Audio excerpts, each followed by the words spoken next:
Last में हम लोगों ने देखा था कि जियोन येनवी की म्यूजियम से अपने डिवाइन आर्टिफैक्ट्स को लेने के लिए वापस आ गया था और यहाँ पर आते ही उसने यहाँ पर बहुत ज्यादा तबाही मचा दी थी और अपने आर्टिफैक्ट के साथ यहाँ पर वो येनवी के जितने भी सारे आर्टिफैक्ट होते हैं वो सब यहाँ से ले जाने लगता है।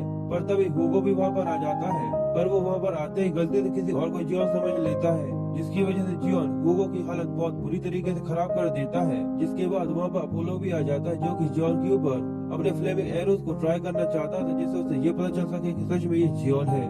पर इस सब के बाद जियोन हुगो से बोलता है ये सब ठीक है पर तुम्हें यहाँ पर मुझे पे बैक करना होगा।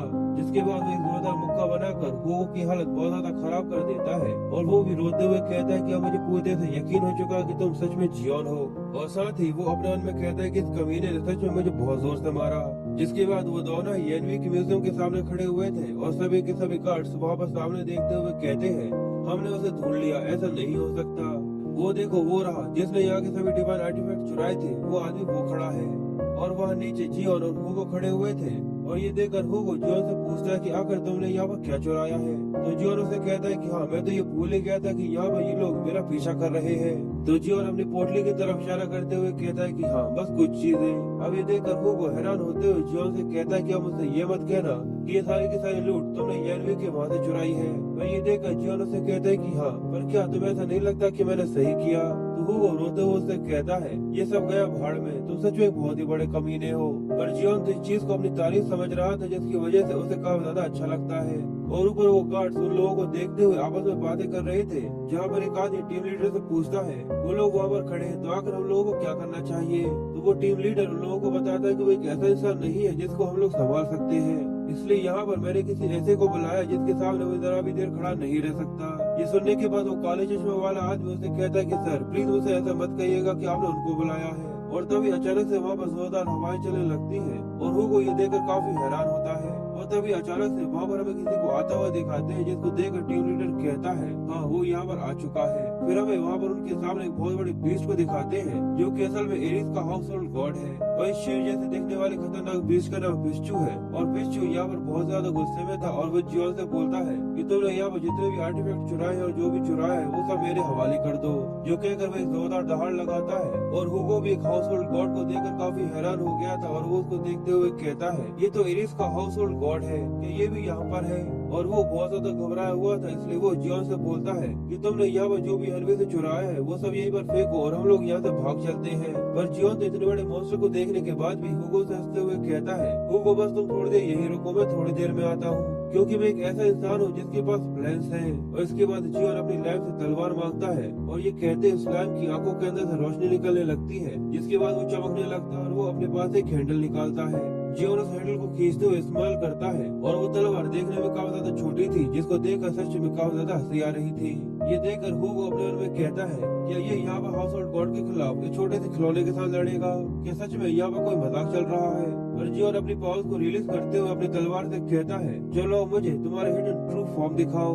जो कहते हैं वो तलवार के अंदर से अजीब से रोशनी निकलने लगती है और हुगो इस पावर को देखते हुए कहता है कि आखिर ये किस तरीके की पावर है। और तभी जियोन अपनी तलवार को जमीन में धंसा देता है और उससे कहता है अब आखिरकार कोई एक ऐसी चीज है जो कि मेरे काम की है। और हमें दिखाते कि वो तलवार काफी ज्यादा खतरनाक और बैड ऐसा लग रही थी। और अचानक से छोटी तलवार को इतनी बड़ी तलवार के अंदर ट्रांसफॉर्म होता हुआ देखकर मैं भी काफी ज्यादा थ्रिल्ड हो गया था और मुझे गूज बम्स आ गई थे। असल में जियोन का डिवाइन आर्टिफैक्ट ओबिच्यूज की पावर्स के साथ कंबाइंड होने की वजह से पहले से और भी ज्यादा पावरफुल हो चुका है और अब इसकी तलवार का नाम स्नेक कैचर है। और साथ ही सिस्टम उसे आगे बताता है कि आप यहाँ पर 13th स्किल का इस्तेमाल करते हुए एनिमी के वीक पॉइंट्स को भी पता लगा सकते हैं। ये देखकर जियोन हंसते हुए कहता है कि हाँ मुझे याद आया, मैंने हाल ही में एक न्यू स्किल को अपडेट किया है, चलो अब उसको इस्तेमाल करके देखते हैं। जो कहते हुए जियोन अपने स्किल 13th सेंस को इस्तेमाल करता है, जिसकी वजह से वो बड़ी ही आसानी से उस डिवाइन गॉड के वीक पॉइंट्स को देख सकता है। ये देखकर जियोन कहता है कि मुझे इसकी वीक पॉइंट क्लियरली दिख रहे हैं। और ये देखते हुए जियोन कहता है तो अच्छा यही इसकी वीक स्पॉट्स हैं। जिसके बाद वो अपनी तलवार को उठाते हुए आगे बढ़कर कहता है चलो अच्छा है अब इसको पूरी तरह से तबाह कर देते हैं। और सच में मुझे जियोन को इस तरीके से देखकर मुझे ऐसा ही लगता है कि यहाँ पर ये कोई विलेन हो। इसकी पावर्स और इसकी आंखें सच में मुझे किसी विलेन की जैसी दिखाई देती हैं और इसकी वजह से मुझे काफी डर भी लगता है। हुगो भी ये देखकर काफी सरप्राइज होते हुए कहता है ये बिल्कुल सही है, जियोन हमेशा से फर्स्ट स्ट्राइक वाले मेथड का इस्तेमाल करता है। और साथ ही वो जियोन को देखते हुए आगे कहता है न जाने कैसे पर तुम हमेशा से इस चीज को मैनेज कर लेते हो और अपने सामने वाले चैलेंजर को हरा देते हो।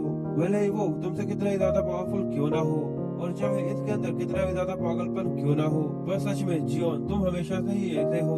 ये सोचकर हुगो काफी खुश हो रहा था, क्योंकि उसने काफी सालों के बाद जियोन को फिर से एक्शन में देखा था। पर तब इसकी पूरी की पूरी खुशी पानी के अंदर बह जाती है, क्योंकि पिस्चू अपने पंजे के साथ जियोन के ऊपर अटैक करता है, उसको पूरे से पिछला कर देता है। ये देखकर हुगो काफी हैरान हो गया था, उसका मुंह खुला का खुला रह जाता है, क्योंकि यहाँ पर हुगो को फिर से ऐसा लग रहा था कि यहाँ पर जियोन मारा गया, पर पिस्चू को भी ऐसा ही लग रहा था। और यहाँ पर उसके भ्रम को तोड़ने के लिए जियोन उसके पंजे को हटाते हुए हुगो से बोलता है, आखिर तुम यहाँ पर क्यों चिल्ला रहे हो, सच में तुम बहुत ज्यादा लाउड हो। और ये कहते हुए उसे पिस्चू के हाथ को अपने एक ही हाथ से हटा दिया था, और वो आगे उससे कहता है, इस बड़े से सुअर के मेरे ऊपर पैर रखने की वजह से लगभग मैं तो यहाँ पर मारा ही गया था। पर इसके बाद वो कीवर से लुक देते हुए डेवलों की तरह हंसता है, और वो आगे कहता है, इसका तो यही मतलब है कि अभी मेरी टर्न यहाँ पर खत्म नहीं हुई है। और यहाँ पर हुगो की टेरिफाइंग पावर्स के रिलीज होने की वजह से पिस्चू भी यहाँ पर काफी डर गया था, और तभी वो इस चीज को नोटिस करता है कि उसका एक हाथ आसमान में है, क्योंकि यहाँ पर जियोन ने बड़ी आसानी से उसके एक हाथ को पूरे से काट दिया था। पिस्चू अपने हाथ के कट जाने की वजह से बहुत ज्यादा दर्द में था, और वो दर्द में दहाड़े जा रहा था। और जियोन का सिस्टम उसे वार्न करते हुए बताता है कि यहाँ पर पिस्चू अपनी एक एबिलिटी का इस्तेमाल करने वाला है।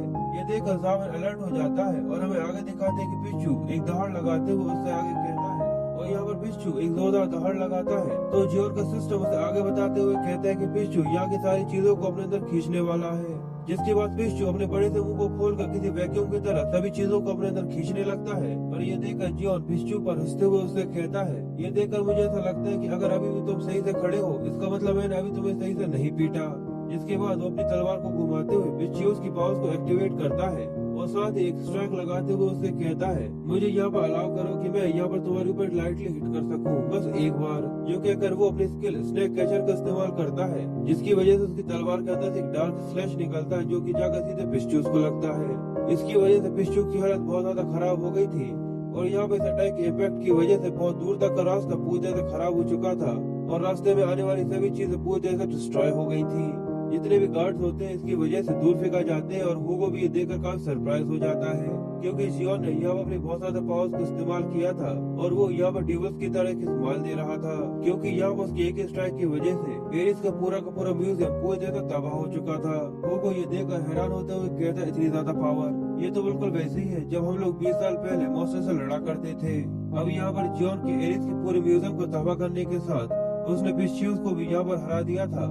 तभी जियोन के पास सिस्टम नोटिफिकेशन आते हैं, और उसे बताया जाता है कि आपने यहाँ पे एक हाउस होल्ड गॉड को हरा दिया है, जिसकी वजह से आपके ज़ोडिएक एक्सपीरियंस पॉइंट्स पहले काफी ज्यादा इंक्रीज हो गए हैं। और साथ ही वो उसे एक और चीज बताते हुए कहती है, अगर आप चाहे तो यहाँ पर पिस्चू द बीस्ट को अपना हाउस होल्ड गॉड बना सकते हैं। ये देखकर जियोन काफी हैरान होता है, और वो उससे कहता है, क्या मेरे पास भी यहाँ पर हाउस होल्ड गॉड्स को कंट्रोल करने की पावर है, जो केवल उन 12 डिवाइन गॉड्स के पास है। जो कहते हुए वो पिस्चू के ऊपर हाथ रखकर उसे अपना हाउस होल्ड गॉड बनाने लगता है, और थोड़ी देर में पिस्चू पूरी तरह से ठीक हो जाता है, उसका हाथ भी पूरी तरह से रीग्रो हो जाता है। और ऐसा करने के बाद पिस्चू जियोन का फर्स्ट नंबर का हाउस होल्ड गॉड बन जाता है। जिसके बाद वो अपनी साइज शिफ्टिंग स्किल का इस्तेमाल करते हुए छोटा सा हो गया था, और पिस्चू का ये रूप देखकर सच में काफी ज्यादा क्यूट लग रहा था। जियोन भी ये देखकर काफी हैरान होता है, और वो इस चीज को देखकर खुश होते हुए कहता है कि द बीस्ट ऑफ रिचेस है, इसका मतलब मैं इसका इस्तेमाल करते हुए सभी ट्रेजर्स को सेफ रख सकता हूँ। इसका मतलब अब मुझे यहाँ पर मेरे किसी भी तरीके के डिवाइन आर्टिफैक्ट की चोरी होने का कोई भी खतरा नहीं है।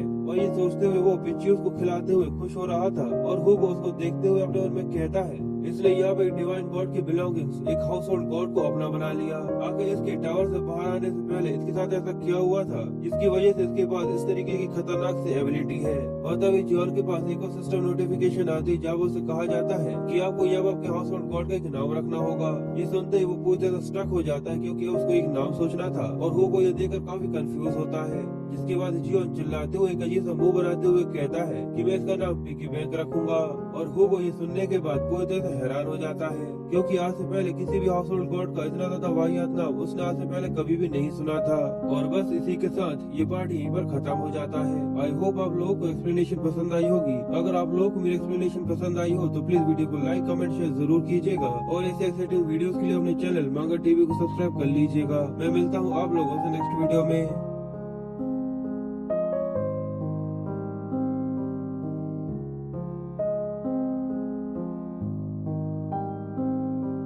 हे गाइस, गाइस, मैं हैप्पी मांगा टीवी पर आप लोगों का स्वागत करता हूं। तो गाइस, पिछले एपिसोड के लास्ट में हम लोगों ने देखा था कि जॉन यहाँ पर एरिस के हाउस होल्ड गॉड पिचियस के साथ लड़ रहा था, जहाँ पर वो अपने स्नेक कैचर स्किल का इस्तेमाल करते हुए अपनी ओवरवेलमिंग और एक्सट्रीम एनर्जी का प्रदर्शन करता है, जिसकी वजह से एरिस का पूरा म्यूजियम और पिचियस पूरी तरह से तबाह हो जाते हैं। और ये देखने के बाद सभी लोग काफी हैरान हो गए थे। पर तभी जॉन के पास एक नोटिफिकेशन आती है और उसे उसका सिस्टम बताता है कि यहाँ पर तुम्हारे ज़ोडिएक एक्सपीरियंस काफी ज्यादा बढ़ चुके हैं और यहाँ पर इस हाउस होल्ड गॉड को तुम अपना भी बना सकते हो।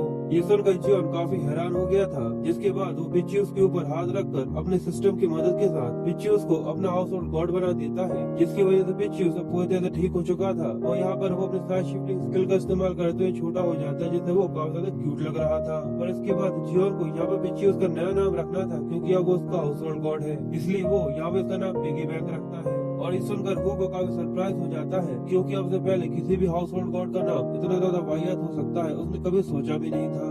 हुगो जियोन को अपने घर लेकर आ गया था, पर वो उससे कहता है कि ट्रेडर, तुम एक ट्रेडर हो। तो ये सुनने के बाद हुगो उस पर चिल्लाते हुए कहता है, ट्रेडर, आखिर तुम्हारा सबसे क्या मतलब है? क्या तुम्हें पता भी है कि मैं तुम्हारे लिए कितनी ज्यादा चिंता कर रहा था? और जियोन उदास होते हुए कहता है, क्या मैं गलत हूँ? तुमने यहाँ पर शादी कर ली, अपनी फैमिली बना ली और अपनी लाइफ तुम एंजॉय कर रहे हो, और दूसरी तरफ तुम्हारा दोस्त वहाँ पर टावर के अंदर फंसा हुआ था। जिसके बाद जी और अपने आप में ही और भी कई सारी चीजें बड़बड़ाता है, पर वो बहुत सारी चीजें जिसको मैं अब समझा नहीं सकता। पर ये सुनने के बाद हुगो को उस पर बहुत ज्यादा गुस्सा आता है, पर फिर जी और वहाँ से उठकर जाने लगता है और कहता है, मुझे लगता है कि अब मुझे यहाँ से जाना चाहिए, मैं तुम्हारे घर के अंदर ज्यादा समय तक नहीं रह सकता। तो वो उसे बताता है कि तुम्हें सबकी चिंता करने की जरूरत नहीं है, जब तक तुम चाहो यहाँ पर रह सकते हो, वैसे भी मैं यहाँ पर अकेला रहता हूँ। ये सुनकर जियोन को ऐसा लगता है कि वो यहाँ पर डिवोर्स है और कोई भी उसके साथ नहीं रहता, इसलिए वो उसको यहाँ पर चेयर करते हुए कहता है, मुझे माफ करना, मुझे ऐसा लगता है कि मैंने तुमसे कुछ गलत कह दिया। ये कहकर वो हुगो को यहाँ पर चेयर करने की कोशिश कर रहा था, पर हुगो ये देखकर कोई सरप्राइज हो जाता है और वो उस पर चिल्लाते हुए कहता है कि मैं कोई डिवोर्स नहीं हूँ, असल में मेरी वाइफ। पर वो इतना ही कहता है, जिसके बाद वो शांत हो जाता है और फिर वो उससे आगे कहता है कि ये सब छोड़ो, हम लोग इसके बारे में बाद में बात करेंगे। और साथ ही वो उससे कहता है, तुम तुम्हारे बारे में बताओ कि आखिर तुम्हारे साथ टावर के अंदर क्या हुआ था। और साथ ही वो अपने मन में सोचता है, मुझे ऐसा लगता है कि मुझे सॉन्ग और हुआ को इसके बारे में नहीं बताना चाहिए, क्योंकि वो लोग वैसे ही जियोन को बहुत ज्यादा मानते हैं। जिसके बाद वो जियोन से आगे कहता है, उस समय जब मैं टावर के बाहर के मॉन्स्टर से लड़ रहा था, आखिर उस समय टावर के अंदर क्या हुआ था? बाकी सभी लोग क्रिम्सन आई के हेड को लेकर आए थे, ना कि तुम। आखिर वहाँ पर क्या हुआ था? ये सुनकर जियोन उससे कहता है, इस सब के पीछे एक बहुत ज्यादा सैड स्टोरी है। जिसके बाद वो हुगो को अपनी स्टोरी बताना चालू करता है और कहता है कि टावर के अंदर मुझे किसी ने पीछे से स्ट्रैप किया था और स्ट्रैप के अंदर फंसा दिया था, और उस जगह पर लाखों की मात्रा में बहुत सारे मॉन्स्टर्स थे जिनका मैंने सामना किया था। और सबसे बड़ी बात यह है कि वहाँ पर भले ही लाखों मॉन्स्टर्स क्यों ना हो, पर वहाँ पर जो क्रिम्सन आई को मैंने मारा था वो फिर से जिंदा हो गया था। ये सुनकर हुगो हैरान होते हुए कहता है, क्या यानी क्रिम्सन आई फिर से जिंदा हो गया था? तो जियोन उससे आगे कहता है कि हाँ, पर जो क्रिम्सन आई हम लोगों ने सामने देखा था वो रियल नहीं था, वो उसकी रियल बॉडी नहीं थी। असल में जो रियल क्रिम्सन आया था वो टावर के बहुत अंदर था, और आखिर में मैं जैसे तैसे कर क्रिम्सन आई को इवेंचुअली हराने में कामयाब हो गया था। असल में वो रियल प्रॉब्लम क्रिम्सन आई नहीं था, बल्कि टावर का एडमिनिस्ट्रेटर था। उसके पास एक ऐसी एबिलिटी थी जिससे वो मरे हुए मॉन्स्टर्स को फिर से जिंदा कर सकता था, और मैं जैसे तैसे कर सभी चीजों को मैनेज करते हुए सभी मॉन्स्टर्स को मारकर उसके काफी ज्यादा करीब पहुंच गया था। और सच में उस समय मुझे ऐसा लगने लगा था कि मैं भी वहाँ पर मारा जाऊंगा। पर सच में वो इतना ज्यादा बेशर्म था, उसने मुझे बहुत ज्यादा टॉर्चर किया, ऐसा लगा कि मैं जैसे नर्क में हूँ। पर आखिर में मैंने अपनी लाइफ के लिए स्ट्रगल करते हुए एडमिनिस्ट्रेटर को भी मार दिया था, और उसको मारने के बाद मैं भी वहीं पर कोलैप्स हो गया था, क्योंकि मेरी पूरी ताकत खत्म हो गई थी। और जहाँ तक मुझे अच्छे से याद है, उस समय मैं भी वहाँ पर मारा जा चुका था। और फिर जैसे ही मेरी आँख खुली तो मेरे सामने कोई भी मॉन्स्टर नहीं था, और ना ही उस केव के अंदर था। और उसके बाद मुझे ये भी नहीं पता कि आखिर जो मेरी करंट एबिलिटीज है वो मैंने कैसे प्राप्त करी, यानी ऑब्टेन करी। पर एक चीज ऐसी है जिसके लिए मैं पूरी तरह से श्योर हूँ, और उस कमीने ने जिसने मेरे ऊपर पीछे से वार किया था वो डेविड टावर की सिचुएशन को बहुत अच्छी तरीके से जानता था, और उस कमीने ने भी मुझ पर तभी वार किया जब मैं उस केव के काफी ज्यादा करीब था, जिससे वो मुझे वहाँ पर ट्रैप कर सके।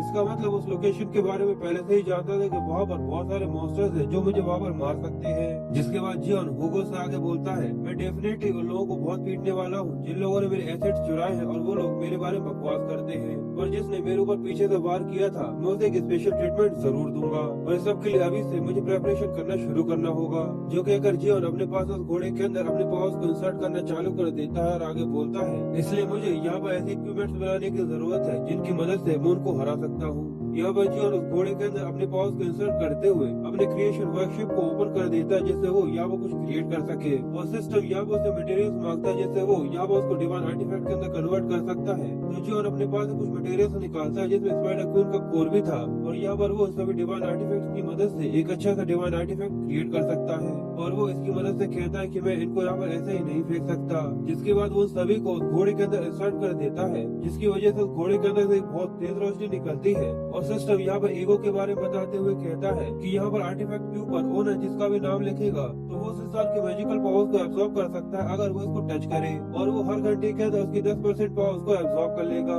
ये देखकर जियोन काफी ज्यादा खुश होते हुए कहता है ये सच में काफी ज्यादा अच्छा था, एक ऐसे डिवाइन आर्टिफैक्ट के साथ मैं उसको जरूर हरा सकता हूँ। और ये ईगो है जो अपने आप ही ग्रो करता है। हुगो भी ये देखकर जियोन के लिए क्लैप करता है, जिसके बाद उस ईगो को देखते हुए वो कहता है पर एक हाई ग्रेड के इक्विपमेंट के हिसाब से ईगो देखने में ज्यादा कूल नहीं लग रहा। ये देखकर ईगो भी एक बुरा सा मुंह बना लेता है और जियोन उसके ऊपर चिल्लाते हुए कहता है क्या सच में तुम सीरियसली ये बोल रहे हो? क्या तुम्हें ये पता है कि आगे इसको बनाने के लिए मैंने कितने सारे मटेरियल्स का यहाँ पर इस्तेमाल किया है? जिसके बाद वो हुगो से आगे बोलता है मैं ये सोच रहा था कि अब जितना भी मटेरियल मेरे पास बचा है उसका मैं तुम्हारे लिए इक्विपमेंट बना दूं, पर अब मुझे ऐसा लगता है कि मुझे इसके बारे में भूल जाना चाहिए। ये सुनकर हुगो काफी हैरान हो जाता है और वो जियोन की तारीफों के बोल बांधते हुए उससे कहता है ये सच में एक कमाल का डिजाइन है जियोन, तुम सच में एक ट्रूली जीनियस हो जिसे डिवाइन आर्टिफैक्ट बनाना आता है। मैं तो यहाँ पर अपने बारे में बोल रहा था कि मैं कितना ज्यादा अनुकूल हूँ कि यहाँ पर मैं एक डिवाइन आर्टिफैक्ट को रिस्पेक्ट नहीं दे पा रहा। जियोन मुझे सच बताना कि तुमने वहाँ पर डीमन टावर के अंदर डिजाइनिंग सीखी थी?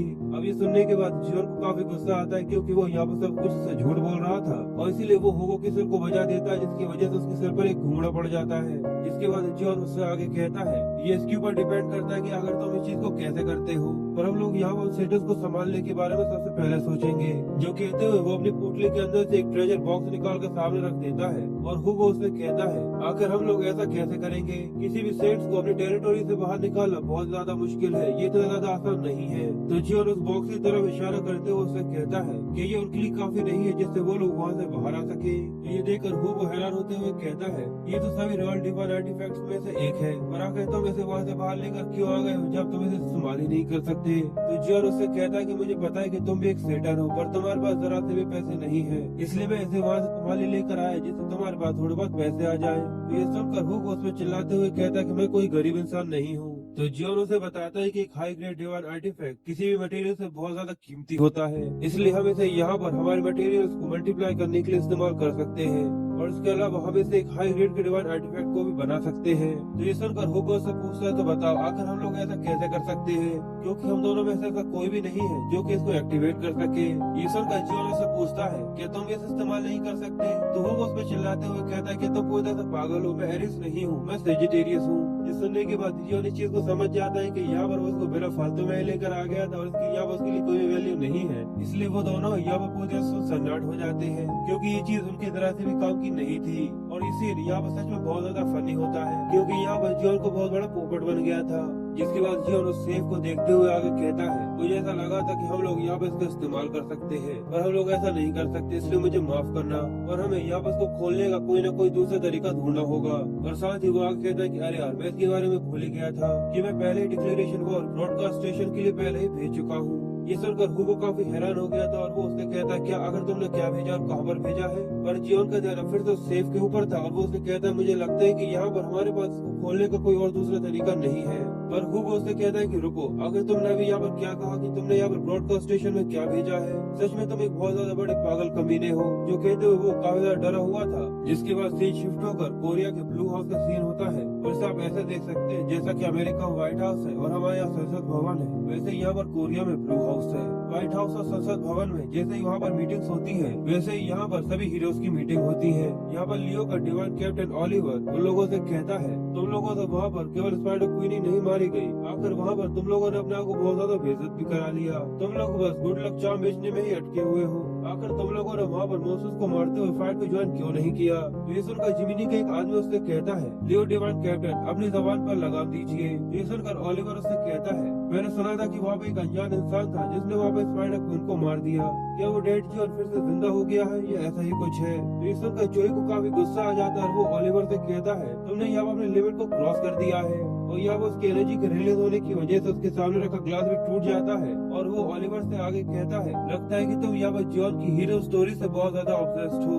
तो जोई को यहाँ पर गुस्सा होता हुआ देखकर ओलिवर उससे कहता है, आखिर तुम्हें क्या हुआ? अगर वो जॉन है तो वो डेफिनेटली स्पाइडर क्वीन को आसानी से हरा सकता है। क्या तुमने फेमस वीडियो को नहीं देखा जो कि रशियन बैटल की थी? तो ये सुनकर जोई उससे कहता है, असल में वहाँ पर ऐसा इसलिए हुआ था क्योंकि बाकी सेटर्स ने उसे बफ दिया था और उसके बाद वहाँ पर ऐसे वेपन्स थे जो कि उसे दूसरों ने दिए थे और इस तरीके के सपोर्ट के साथ वो ऐसा आसानी से कर सका। ये सुनकर ओलिवर उस पर हंसते हुए कहता है, ये देखकर मुझे ऐसा लगता है कि तुम्हारे पास इनफ सपोर्ट नहीं है, इसी वजह से तुम लोग स्पाइडर क्वीन को हराने में नाकाम हो गए थे।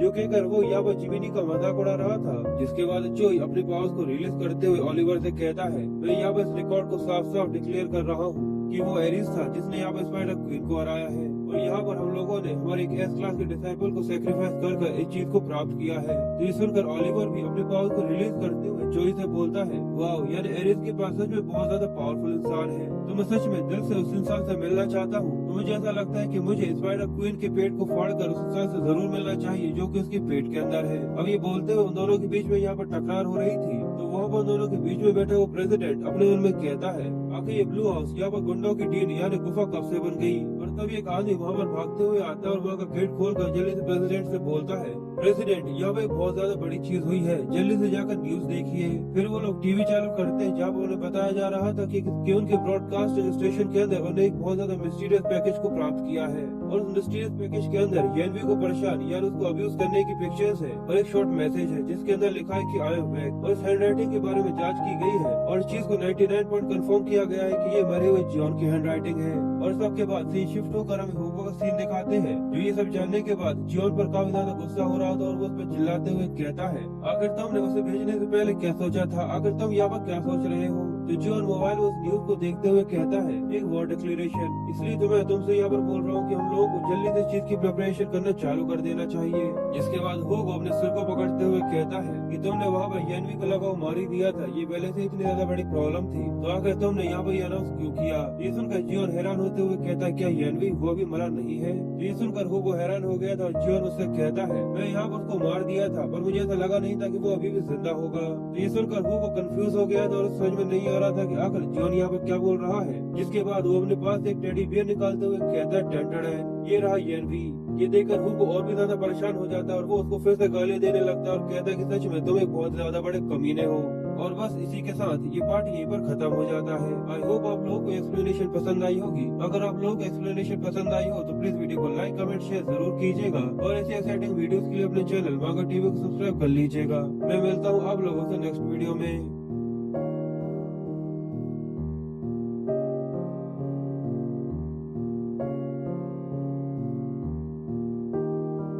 हे गाइस, मैं हैप्पी मांगा टीवी पर आप लोगों का स्वागत करता हूं। तो गाइस, पिछले एपिसोड के लास्ट में हम लोगों ने देखा था कि जियान ने ब्रॉडकास्ट स्टेशन के अंदर अपने वॉर डिक्लेरेशन को भेज दिया था जिसमें येनवी की अब्यूज करने वाली फोटोज थी और उसने ये बता दिया था कि अब वो वापस आ चुका है। पर हुगो ये देखकर उस पर चिल्लाते हुए उससे पूछता है कि आखिर तुमने ऐसा क्यों किया? कुछ समय पहले ही तुमने लगभग येनवी को मार दिया था, उसके बाद अभी इतनी बड़ी प्रॉब्लम, आखिर तुम करना क्या चाहते हो? तो ये सुनकर जियान उससे कहता है, मैंने उसको लगभग मार दिया था पर मुझे ऐसा नहीं पता था कि वो अभी भी जिंदा होगा। तो ये सुनकर हुगो कंफ्यूज हो गया था कि आखिर यहाँ पर जियोन का मतलब क्या है। तो जियोन अपने पास एक टेडी बियर निकालते हुए उससे कहता है कि टेंडरडेन, ये देखो, ये है येनवी। और टेडी बियर के अंदर से येनवी चिल्लाते हुए जियोन को गालियां दे रहा था और वो उसे कहता है कि कमीने, आखिर तुमने ये मेरे साथ क्या किया है?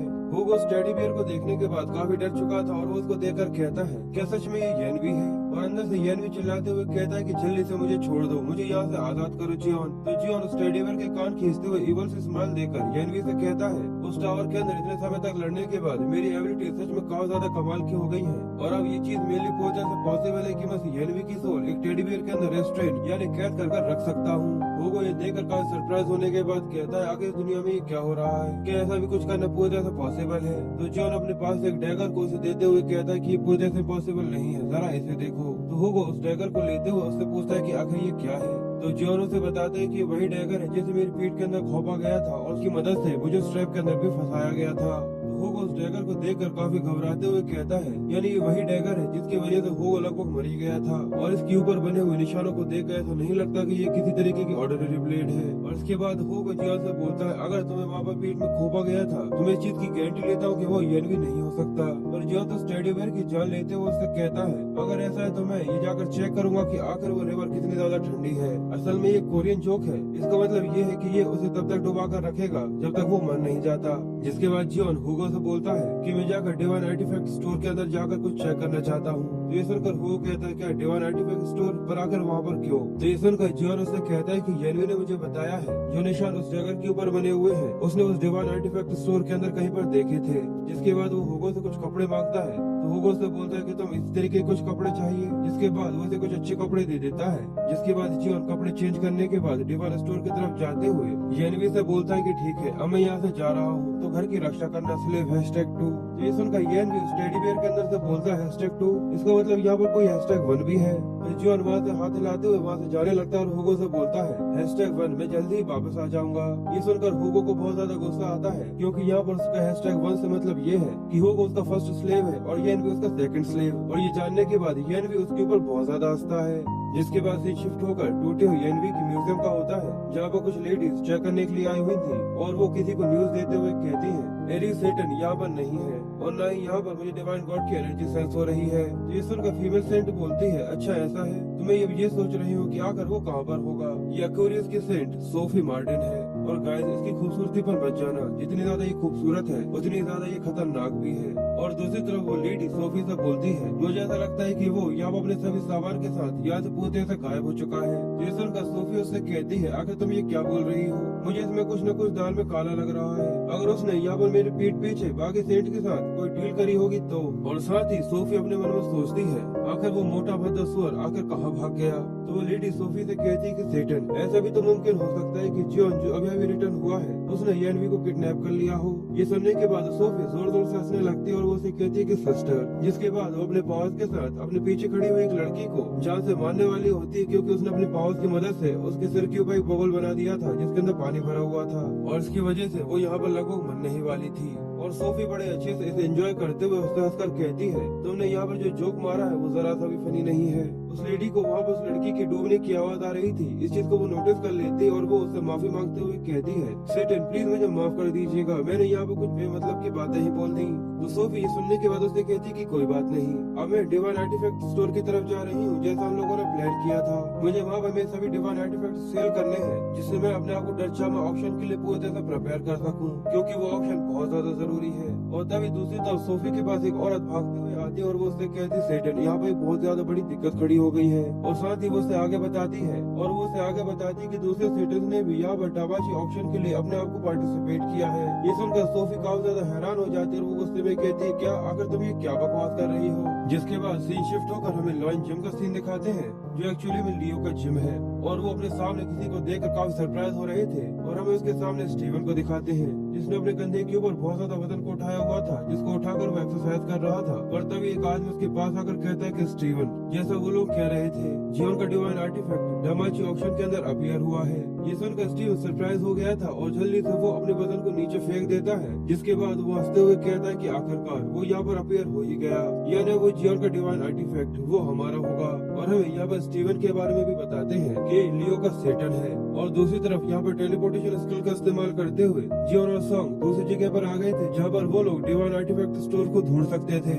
जियोन टेलीपोर्टेशन स्किल का इस्तेमाल करने की वजह से खुश होते हुए कहता है टेलीपोर्टेशन सच में काफी ज्यादा कन्वीनियंट चीज है। तो सॉन्ग उसे बताता है असल में तो ये बहुत ज्यादा एक्सपेंसिव होती है पर जिमिनी के सभी डिसाइबल्स के लिए पूरी तरह से फ्री है। और ये लोग यहाँ पर डिवाइन आर्टिफैक्ट स्टोर कॉम्प्लेक्स के पास आ गए थे जहाँ पर डिवाइन आर्टिफैक्ट बेचने की बहुत सारी शॉप्स हैं। और जियोन यहाँ पर आते ही सॉन्ग का शुक्रिया करते हुए उससे कहता है कि मैं यहाँ पर एक अप्रेजर यानी एक डीलर को देख रहा हूँ और तुम यहाँ पर मुझे एक SSS-1 से मिलवाओगे। ये सुनकर सॉन्ग काफी हैरान हो जाता है। उसे वहाँ पर चोई की बात याद आती है जहाँ पर वो उससे कहता है कि जिस इंसान ने यहाँ पे स्पाइडर क्वीन को मारा था तुम उसे मेरे पास लेकर आओगे चाहे यहाँ पर कुछ भी क्यों ना हो जाए। तुम्हें अगर यहाँ पर सपोर्ट चाहिए तो यहाँ पर मैं तुम्हें दूंगा पर तुम्हें जैसे तैसे कर उसे यहाँ पर लाना ही होगा। और यहाँ पर चोई सॉन्ग को यहाँ पर मैसेज करते हुए उसे यही कह रहा था कि तुम्हें कैसे भी करके यहाँ पर से लाना होगा। तो ये देखकर जॉन उससे कहता है कि अगर तुम्हारे बॉस को इस चीज में कोई भी दिक्कत है तो तुम यहाँ से जा सकते हो। तो वो उससे कहता है कि नहीं, ऐसा कुछ भी नहीं है। तो ये देखकर जॉन उससे कहता है ठीक है, अगर ऐसा है तो तुम इसे अपने साथ ले जा सकते हो।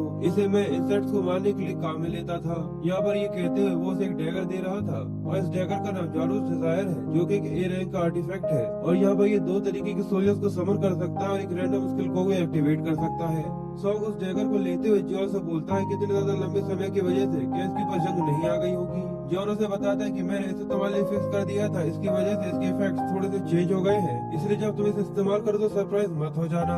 तो सॉन्ग ये लेते हुए उसका शुक्रिया करता है और जॉन अपने सामने एक प्लेस को देखते हुए कहता है वाह, सच में ये प्लेस काफी ज्यादा कमाल का है। यानी ये वही जगह है जहाँ मुझे डबल एस रैंक के अफेयर्स यानी कॉन्ट्रैक्टर्स मिल सकते हैं। और हमें दूसरी तरफ लोगों को दिखाते हैं जो किसी को आता हुआ देखकर सरप्राइज थे। सभी लोग उसको देखकर काफी हैरान होते हुए शर्माते हुए कहते हैं क्या एक ऐसी जगह पर भी कोई ऐसा इंसान आ सकता है। सच में ये तो बहुत ज्यादा सुंदर है। और हमें सामने दिखाते कि एक्यूरेस की सेटन यानी सोफी वहाँ अपने लोगों के साथ आ रही थी। उसने यहाँ पर एक सेटन के कपड़े पहने हुए थे जिसकी वजह से ये बहुत ज्यादा सुंदर लग रही थी।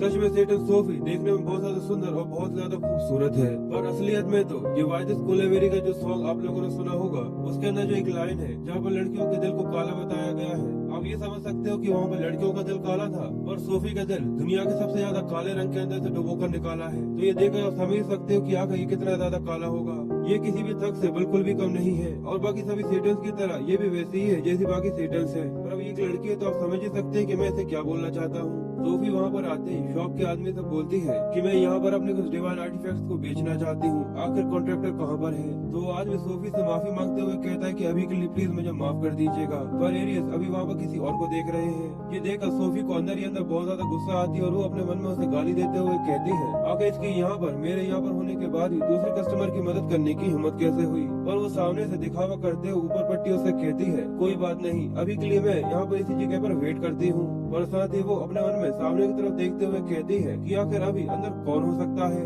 और वहीं हमें शॉप के अंदर का सीन दिखाते हैं जहाँ पर जियोन सभी डिवाइन आर्टिफैक्ट्स को देख रहा था, जिनको देखकर वो कहता है सच में इस जगह पर डबल एस रैंक की शॉप चल रही है और इन सभी आइटम्स का प्राइस भी डबल एस रैंक का है। और वहीं शॉप ओनर के हाथ में एक मूर्ति होती है जिसको देखकर वो सॉन्ग से पूछता है कि आखिर इसे किसने बनाया है। तो जियोन ये सुनने के बाद उससे कहता है कि मैंने। क्यों? तो ये सुनकर वो आदमी घबराते हुए उससे कहता है कि सच में तुमने इसे बनाया है, क्या तुम्हारे जियोन के साथ प्रॉब्लम कुछ कनेक्शंस है। और हमें इस आदमी के बारे में भी बताया जाता है कि वीगो का एफिलिएट है, डबल एस रैंक अपराइजर और इसका नाम जिन है। सॉन्ग जिन को हुएंग के बारे में बताते हुए कहता है कि इसका नाम हुएंग है और ये जियोन बनने का नाटक करता रहता है। तो इस का जिन सॉन्ग से बोलता है कि मुझे लगता है कि हम लोगों के बीच में एक बहुत ज्यादा जरूरी कन्वर्सेशन होना जरूरी है। ये सुनकर सॉन्ग वहाँ से जाने लगता है और जिन जियोन से पूछता है आखिर तुम्हारे जियोन के साथ क्या रिलेशन है। तो ये सुनकर जियोन उससे पूछता है कि क्यों, आखिर तुम ऐसा क्यों पूछ रहे हो। जिन उसे बताता है कि ज्यादातर लोगों को इसके बारे में पता नहीं है क्योंकि वो ज्यादातर कॉम्बैट के लिए फेमस था, पर वो एक लेजेंडरी प्रोडक्टर भी था। मैंने अपनी जिंदगी में कई सारे डिवाइन आर्टिफैक्ट्स को देखा है और ये सभी से अलग है। इसके अंदर मुझे जियोन की हैंडीवर्क महसूस हो रही है। ये सुनकर जियोन सरप्राइज होते हुए कहता है वाओ, सच में तुम जियोन के बारे में काफी कुछ जानते हो। तो ये सुनकर जिन उससे कहता है कि हाँ बिल्कुल। जिसके बाद वो शर्माते हुए उससे आगे कहता है क्योंकि मैं उसका एक डिसाइपल था और मैंने उससे एक फेवर लिया था। और जिस तरीके से वो यहाँ पर शर्मा रहा था ये देखकर जियोन काफी अजीब सा चेहरा बना लेता है क्योंकि वो भी यहाँ पर घबरा गया था। और वो ये देखकर कहता है क्या, आखिर तुम यहाँ इस तरीके से शर्मा क्यों रहे हो। और बस इसी के साथ ये पार्ट यहीं पर खत्म हो जाता है। आई होप आप लोगों को ये एक्सप्लेनेशन पसंद आई होगी। अगर आप लोगों को एक्सप्लेनेशन पसंद आई हो तो प्लीज वीडियो को लाइक कमेंट शेयर जरूर कीजिएगा और ऐसी एक्साइटिंग वीडियोस के लिए अपने चैनल मांगा टीवी को सब्सक्राइब कर लीजिएगा। मैं मिलता हूँ आप लोगों से नेक्स्ट वीडियो में।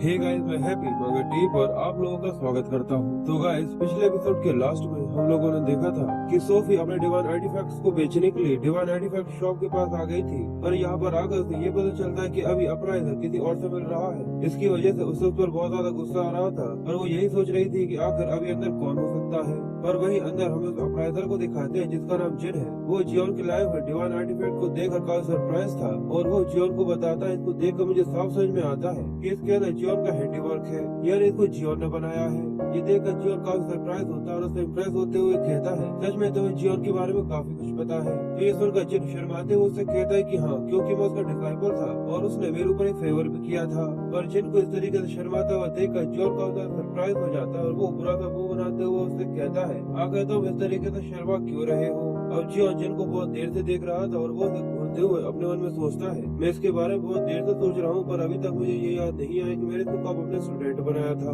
और जिन उसके डिवाइन आर्टिफैक्ट को देखते हुए कहता है, तुम्हारी उम्र को देखकर ऐसा नहीं लगता कि तुम उसके डायरेक्ट स्टूडेंट होगे। सच में तुम्हारे स्किल्स काफी ज्यादा कमाल का और इम्प्रेसिव है। मैं तो लगभग यहाँ पे बेवकूफ बन गया था, क्योंकि मुझे ऐसा लगा कि ये जियोन के बनाए हुए हैं। पर जियोन उसको देखकर काफी गुस्से में अपने मन में उसको गाली देते हुए कहता है, मुझे स्कॉलमैन के चेहरे पर एक मुक्का मारने का मन कर रहा है, क्योंकि उसने यहाँ पर मुझसे झूठ बोला था। पर जिन अपने पास एक बुक निकालते हुए उससे कहता है कि जरा ऐसे देखो, ये वो आइटम है जो कि जियोन के डिसाइपल बनने पर मुझे मिला था। जियोन उसे देखकर सरप्राइज होते हुए कहता है, ऐसा तो नहीं कि ये मेरी वही बुक है जो कि मैंने खो दी थी। पर जरा रुको, आखिर ये इंसान कौन है। पर वही उसे ये याद आ जाता है और वो कहता है, शायद ये वही न्यू बी है जो कि मुझे चाइना के करीब मिला था।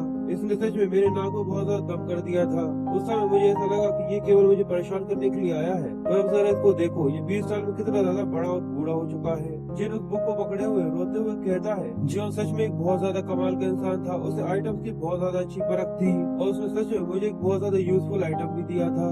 पर अचानक वो एक दिन यहाँ से चला गया और ये मुझे दे गया। पर जियोन उसको देखते हुए अपने मन में सोचता है, मुझे ऐसा लगा था कि मैंने अपनी बुक को यहाँ पर छोड़ दिया, पर इस कमीने ने यहाँ पर उसको चुरा लिया था। और ये जियोन की प्रोडक्शन नोटबुक है, जिसमें वो किसी भी तरीके के आइटम को बनाने के बाद उसकी टेक्निक इसके अंदर लिख दिया करता था। और जिन उस बुक को देखते हुए उसे बताता है कि उसकी राइटिंग बहुत ज्यादा खराब थी, इसकी वजह से मैं इसके अंदर से ज्यादा कुछ तो नहीं पढ़ पाया, पर इसके अंदर कुछ ऐसे आइडियाज थे जो कि केवल उसी के थे और उसी की वजह से मुझे बहुत सारे प्रीशियस आइटम्स के आइडिया मिले। ये देखकर जियोन अपने मन में कहता है, मेरे यहाँ पर आने के बाद मैंने सोचा था कि मैं इसको पंच कर इसके अंदर से जितनी भी इन्फॉर्मेशन है वो निकलवा लूंगा। और ये तो एक डबल एस रैंक का प्राइजर है और वैसे भी इसके पास है कुछ अच्छी इन्फॉर्मेशन वैसे ही निकल कर बाहर आ चुकी है, इसलिए मुझे ऐसा नहीं लगता कि इसे मुझे मारना चाहिए। जिसके बाद जिन उस नोटबुक को बंद करने के बाद जियोन को देते हुए उससे कहता है, वैसे ये नोटबुक मेरे खजाने की तरह है, पर फिर भी ये नोटबुक मुझसे ज्यादा अब तुम्हारे लिए यूजफुल होगी, क्योंकि तुम एक बहुत ज्यादा टैलेंटेड यंग वन हो। जो कि अगर वो उसे जियोन को दे देता है और जियोन भी उस बुक को लेते हुए खुश होते हुए कहता है कि वाह, ये काफी अच्छा है। इसके अंदर मैंने कुछ ऐसे डिजाइन के बारे में लिखा था जो उस समय मेरे पास से घूम गए थे। इसकी वजह से मैं काफी ज्यादा डिसअपॉइंटेड तो हो गया था, पर आखिरकार अब ये मुझे मिल चुकी है। और तभी अचानक से ओबी च्यूज की पावर्स की मदद से द स्लीपिंग नोटबुक, जो कि अपने ओनर के पास वापस जा चुकी थी, उसकी मैजिकल पावर्स की मदद से अब वो नोटबुक एक डिवाइन आर्टिफैक्ट के अंदर इवॉल्व हो चुकी है। जिन अपने सामने एक नोटबुक को डिवाइन आर्टिफैक्ट के अंदर बदलता हुआ देखकर काफी सरप्राइज हो गया था और वो उसे देखते हुए कहता है, ये देख मेमोरी स्टोरिंग डिवाइन आर्टिफैक्ट है। ये देखकर मुझे ऐसा लगता है कि तुम्हारे पास कुछ ऐसे स्किल्स है जो कि मैंने अपनी पूरी जिंदगी में भी कभी नहीं देखे थे।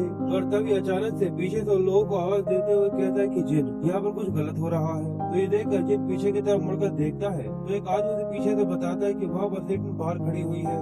तो ये सुनकर जिन उससे बोलता है कि आखिर अगर वहाँ पर सेटन बाहर खड़ी हुई है तो तुम लोग उसकी वजह से इतना ज्यादा फ्रस्ट्रेटेड क्यों हो रहे हो। और जॉन भी सेटन के बारे में सुनकर थोड़ा कंफ्यूज था कि आखिर बाहर कौन है। और हमें बाहर सोफी को दिखाते जो बहुत देर से गेट के खुलने का वेट कर रही थी, जिसकी वजह से वहाँ पर भीड़ इकट्ठी होने लगी थी और सभी लोग उसकी फोटो खींच रहे थे। और सोफी उन सभी को देखते हुए अपने मन में सोचती है, आखिर यहाँ पर इतने सारे लोग मुझे ऐसे क्यों घूर रहे हैं। ये हमेशा ही ऐसा मेरे साथ होता है जब भी मैं कहीं पर भी जाती हूँ। और वही भीड़ में खड़ा हुआ सॉन्ग ये सब देख रहा था और वो उसको देखते हुए कहता है, सोफी एक ऐसी सेटन है जो कि केवल ऑफिशियल सेटिंग्स में ही नहीं जाती, जब भी कोई भी कंप्लेन करता है तो वो वहाँ पर पहुँच जाती है। पर अब सोफी काफी समय से खड़े रहने की वजह से काफी गुस्से में थी और वो उससे कहती है, इस तरीके से ऐसे बाहर खड़े रहना मेरे समय की बहुत ज्यादा बर्बादी है। अब मैं खुद ही अंदर जाकर अपराइजर तक खुद ही बात करूंगी। और साथ ही वो अपने मन में कहती है कि ये अपराइजर हमारे सभी डिवाइन आर्टिफैक्ट्स को बहुत ज्यादा हाई प्राइस में खरीदता है, जिससे हम लोग किसी भी ऑप्शन को अफोर्ड कर सके। और आगे ये मुझे यहाँ पर और कितने ज्यादा समय तक वेट करवाना चाहता है। पर बाहर खड़ा हुआ आदमी अभी भी उसे रोकते हुए कहता है कि सेटन अभी भी अंदर गेस्ट है। और ये सुनकर सोफी को और भी ज्यादा गुस्सा आता है और वो दरवाजे को खोलते हुए अपने मन में सोचती है, आखिर अंदर ऐसा कौन सा गेस्ट है जिसकी वजह से ये मुझे इस तरीके से ट्रीट कर रहा है। मैं भी तो जाकर देखूं कि आखिर उस इंसान का चेहरा कैसा दिखता है। और जैसे वो गेट खोलती है तो वो अपने सामने जियोन को देखती है, जिसे देखकर वो काफी सरप्राइज हो गई थी और वो थोड़ी सी शर्माने लगती है, क्योंकि जियोन पहले से बहुत ज्यादा सुंदर और बहुत ज्यादा हैंडसम हो गया था।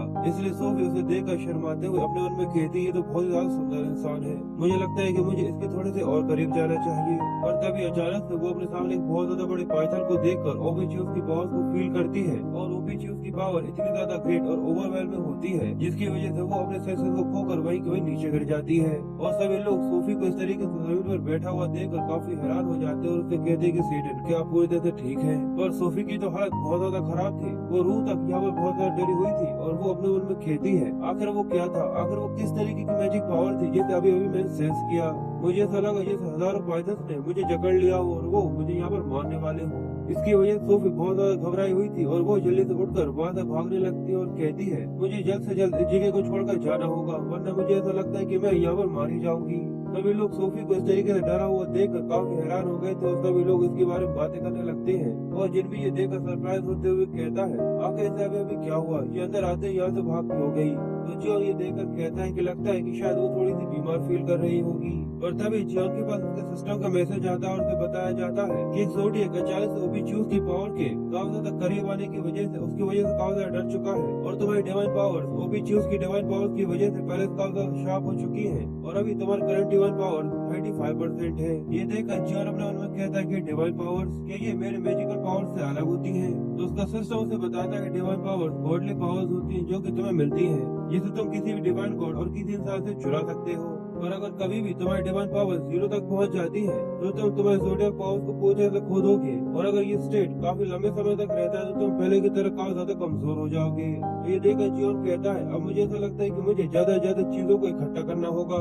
और साथ ही वो जिन से पूछता है ये सब छोड़ो, और क्या जो भी लड़की सामने से आई थी वो सेटन है? ये देखकर जिन काफी हैरान होते हुए कहता है रुको, क्या तुम्हें उसका चेहरा भी मालूम नहीं है?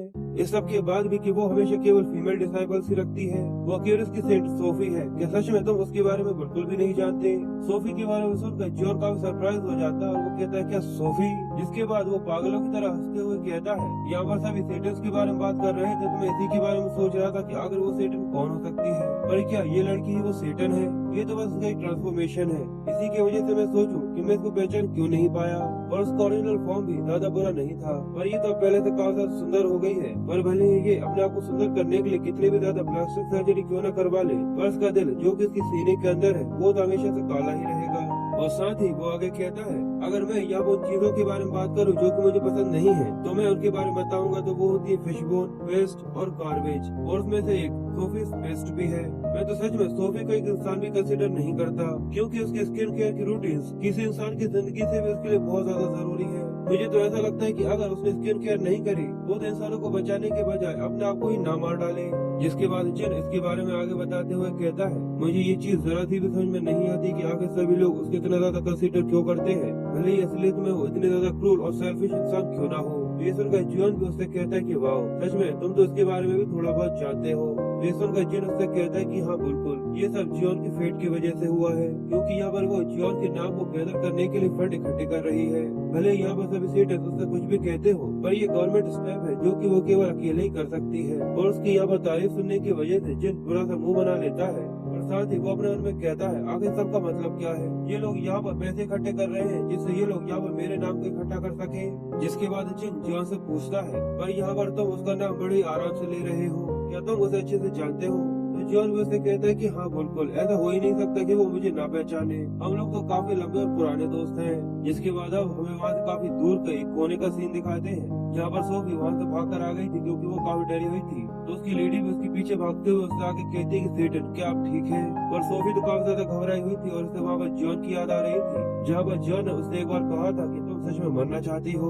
और उसी के बारे में याद करते हुए वो अपने मन में कहती है डैम इट, आखिर जियोन अचानक से यहाँ पर वापस कैसे आ गया? और वो ओवरवेलमिंग मैजिकल पावर जो कि हमेशा मुझे गूज़बम्प्स दे देती है वो बिल्कुल वैसी थी। जिसके बाद उस लेडी से बोलती है कि तुमने कभी ये सोचा है कि मरने से अच्छा तुम्हारा बेहोश होना होता है? ये सुनकर वो थोड़ी कंफ्यूज थी इसके बाद सोफी उस लेडी से आगे कहती है, जाओ शॉप के अंदर फिर से जाओ और पता करो कि आखिर वो इंसान कौन था। तो लेडी कहती है कि समझ गई, पर आखिर हमें उस सरप्राइजर का क्या करना है। तो सोफी थोड़ी देर सोचने के बाद उसे कहती कि नहीं, अब मेरा मन बदल चुका है, अब मैं उन सभी को वहाँ पर मार डालूंगी। जो कहते हुए वही कोल्ड लुक देती है, और उसकी स्माइल काफी ज्यादा खतरनाक लग रही है। पर वो लेडी उसे समझाने की कोशिश करते हुए कहती है, पर वो अपराइजर वीगो के लिए बहुत ज्यादा वैल्यूएबल है और हमें उसको अपने आइटम भी बेचने हैं। तो सोफी उसे कहती है कि सबके बारे में छोड़ो, वैसे भी अब मेरा मूड पूरी तरह से बदल चुका है, मैं उस पूरी जगह को आग लगाना चाहती हूँ। और वैसे भी अगर मैं उस सब के बारे में सोचूं तो वहाँ पर 2 लोग थे और वो दोनों ही बहुत ही ज्यादा बड़े बेवकूफ हैं। इसलिए वो उस लेडी को अपने डिवाइन आर्टिफैक्ट देते हुए उससे कहती है, यहाँ पर मैं तुम्हें मेरा डिवाइन आर्टिफैक्ट देना चाहती हूँ और साथ ही डिवाइन गॉड पावर्स भी। ये सुनकर वो लेडी काफी हैरान हो जाती है और उससे कहती है कि सच में आप मुझे यहाँ पर अपनी डिवाइन गॉड पावर्स देना चाहती हैं, जो कि डायरेक्टली गॉड से जुड़ी हुई है। तो ये सुनकर सोफी उससे कहती है कि तुम यहाँ पर मुझसे ये कहना चाहती हो कि तुम मेरे ऑर्डर को यहाँ पर फॉलो नहीं करना चाहती। तो ये सुनकर वो लेडी घबराती हुई सोफी से कहती है कि नहीं, यहाँ पे ऐसी कोई भी बात नहीं है कि यहाँ पर आप मुझसे जो कहे और मैं यहाँ पर वो बात न मानूं। हमेशा से मेरे लिए सेटन की विल गॉड की विल रही है और मैं किसी भगवान की बात कैसे डाल सकती हूँ। जो कहकर वो अपने आप को सोफी के सामने झुका देती है और सोफी उस डिवाइन आर्टिफैक्ट को लेते हुए उससे कहती है, सेटन्स विल हेवंस विल, यानी यहाँ पे जो सेटन की इच्छा है वो भगवानों की इच्छा है। और यहाँ पर चीज का कोई भी सवाल पैदा नहीं होता कि मैं आपको यहाँ पर डिसओबे कर सकूं उन 12 हेवनली बींग्स में से एक, जो कि इस पूरी दुनिया को तबाह करने की ताकत रखती है। पर वहीं दूसरी तरफ उसी शॉप के अंदर से अचानक से पानी बगने लगता है, जिसे देखकर वहीं पर खड़ा हुआ जियोन कहता है, आखिर अचानक से यहाँ पर पानी कहाँ से लीक होने लगा। और बस इसी के साथ ये पार्ट यहीं पर खत्म हो जाता है। आई होप आप लोगों को एक्सप्लेनेशन पसंद आई होगी। अगर आप लोगों को मेरी एक्सप्लेनेशन पसंद आई हो तो प्लीज वीडियो को लाइक कमेंट शेयर जरूर कीजिएगा और ऐसी ही एक्साइटिंग वीडियोस के लिए अपने चैनल मांगा टीवी को सब्सक्राइब कर लीजिएगा। मैं मिलता हूँ आप लोगों से नेक्स्ट वीडियो में।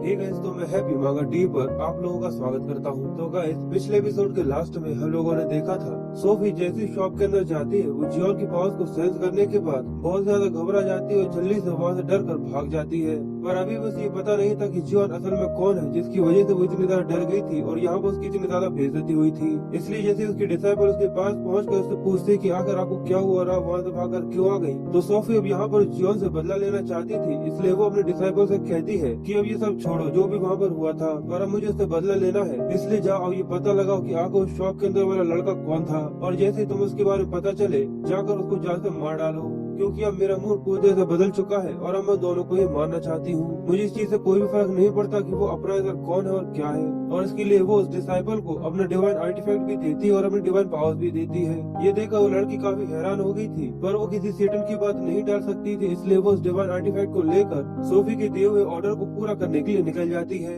जिसके बाद फिर हमें divine artifact store central district का सीन दिखाते हैं, जहाँ पर सॉन्ग अपने ड्रिंक को पीते हुए गलियों के अंदर घूम रहा था। पर वही वो अपने पैरों के नीचे किसी चीज को नोटिस करते हैं और वो नीचे की तरफ देखते हुए कहता है कि आखिर ये क्या है, आखिर यहाँ पर अचानक से इतना ज्यादा पानी कैसे आ गया, यहाँ तो बारिश भी नहीं हुई। और इसलिए वो उस पानी को गौर से देखने लगता है क्योंकि उसको पानी के अंदर कुछ दिख रहा था और वो उस पानी को देखते हुए कहता है कि यहाँ पर पानी फैला हुआ है, मुझे इसके अंदर माना महसूस हो रहा है। वो उस पानी के अंदर अपनी माना वाली शैडो को देखता है, जो देखकर वो थोड़ा सरप्राइज था। और तभी अचानक से पानी के अंदर से एक माना से बना हुआ हाथ बाहर निकल गया जाता है, जो देखकर सॉन्ग बहुत ज्यादा घबरा गया था और जल्दी से वो अपनी ड्रिंक को नीचे की तरफ फेंक देता और पीछे की तरफ हट जाता है, क्योंकि वो पानी धीरे धीरे कर उसी की शक्ल लेती जा रही थी और पानी के अंदर से निकल कर आती जा रही थी। पर वही वो ये देखकर काफी हैरान होते हुए कहता है कि आखिर ये क्या चीज है। और तभी उसे पीछे से चिल्लाने की आवाज आती है कि लोग चिल्ला रहे हैं और वो पीछे मुड़कर देखता है कि सभी के साथ यही हो रहा है कि पानी के अंदर से सभी की शेडोज बाहर निकल कर आ गई और सभी लोग उनको देखकर बहुत ज्यादा कंफ्यूज है। सभी लोग उनको देखकर कहते कि आखिर ये क्या है, आखिर यहाँ पे ये क्या हो रहा है। और हमें ऊपर से दिखाते कि सोफी ये सब देख रही थी और असल में ये उसी का एक स्किल था, द मिरर ऑफ रेप्लिकेशन, जिसकी मदद से वो मानव से किसी का भी रेप्लिका बना सकती है। और सोफी सभी लोगों को देखते हुए कहती है जिन जिन लोगों की रेप्लिका बनी हुई है वो सभी एक ए रैंक के डिसाइपल्स हैं। और बहुत सारी चींटियां एक हाथी के ऊपर भी हमला कर दे तो वो एक हाथी को भी हरा सकती है। और दूसरी तरफ सॉन्ग उसी लेडी से बोलता है कि सेटन आखिर यहाँ पे ये क्या हो रहा है। आखिर एक नेचुरल जोन के अंदर बैटल स्किल का इस्तेमाल क्यों किया जा रहा है, जल्दी से इसको कैंसिल करो। सॉन्ग बहुत ज्यादा घबराया हुआ था क्योंकि यहाँ पर किसी की भी जान जा सकती थी, पर वो लड़की ये सुनने के बाद उससे कहती है कि यहाँ ये सब भी हो रहा है वो सब सेटन के ऑर्डर पर हो रहा है, इसलिए इस तरीके से कंप्लेंट करना बंद करो। ये सुनकर सॉन्ग बहुत ज्यादा हैरान हो गया था, पर वो लड़की भी बहुत ज्यादा घबराई हुई थी और वो घबराते हुए कहती है कि ये सब भगवानों की इच्छा है।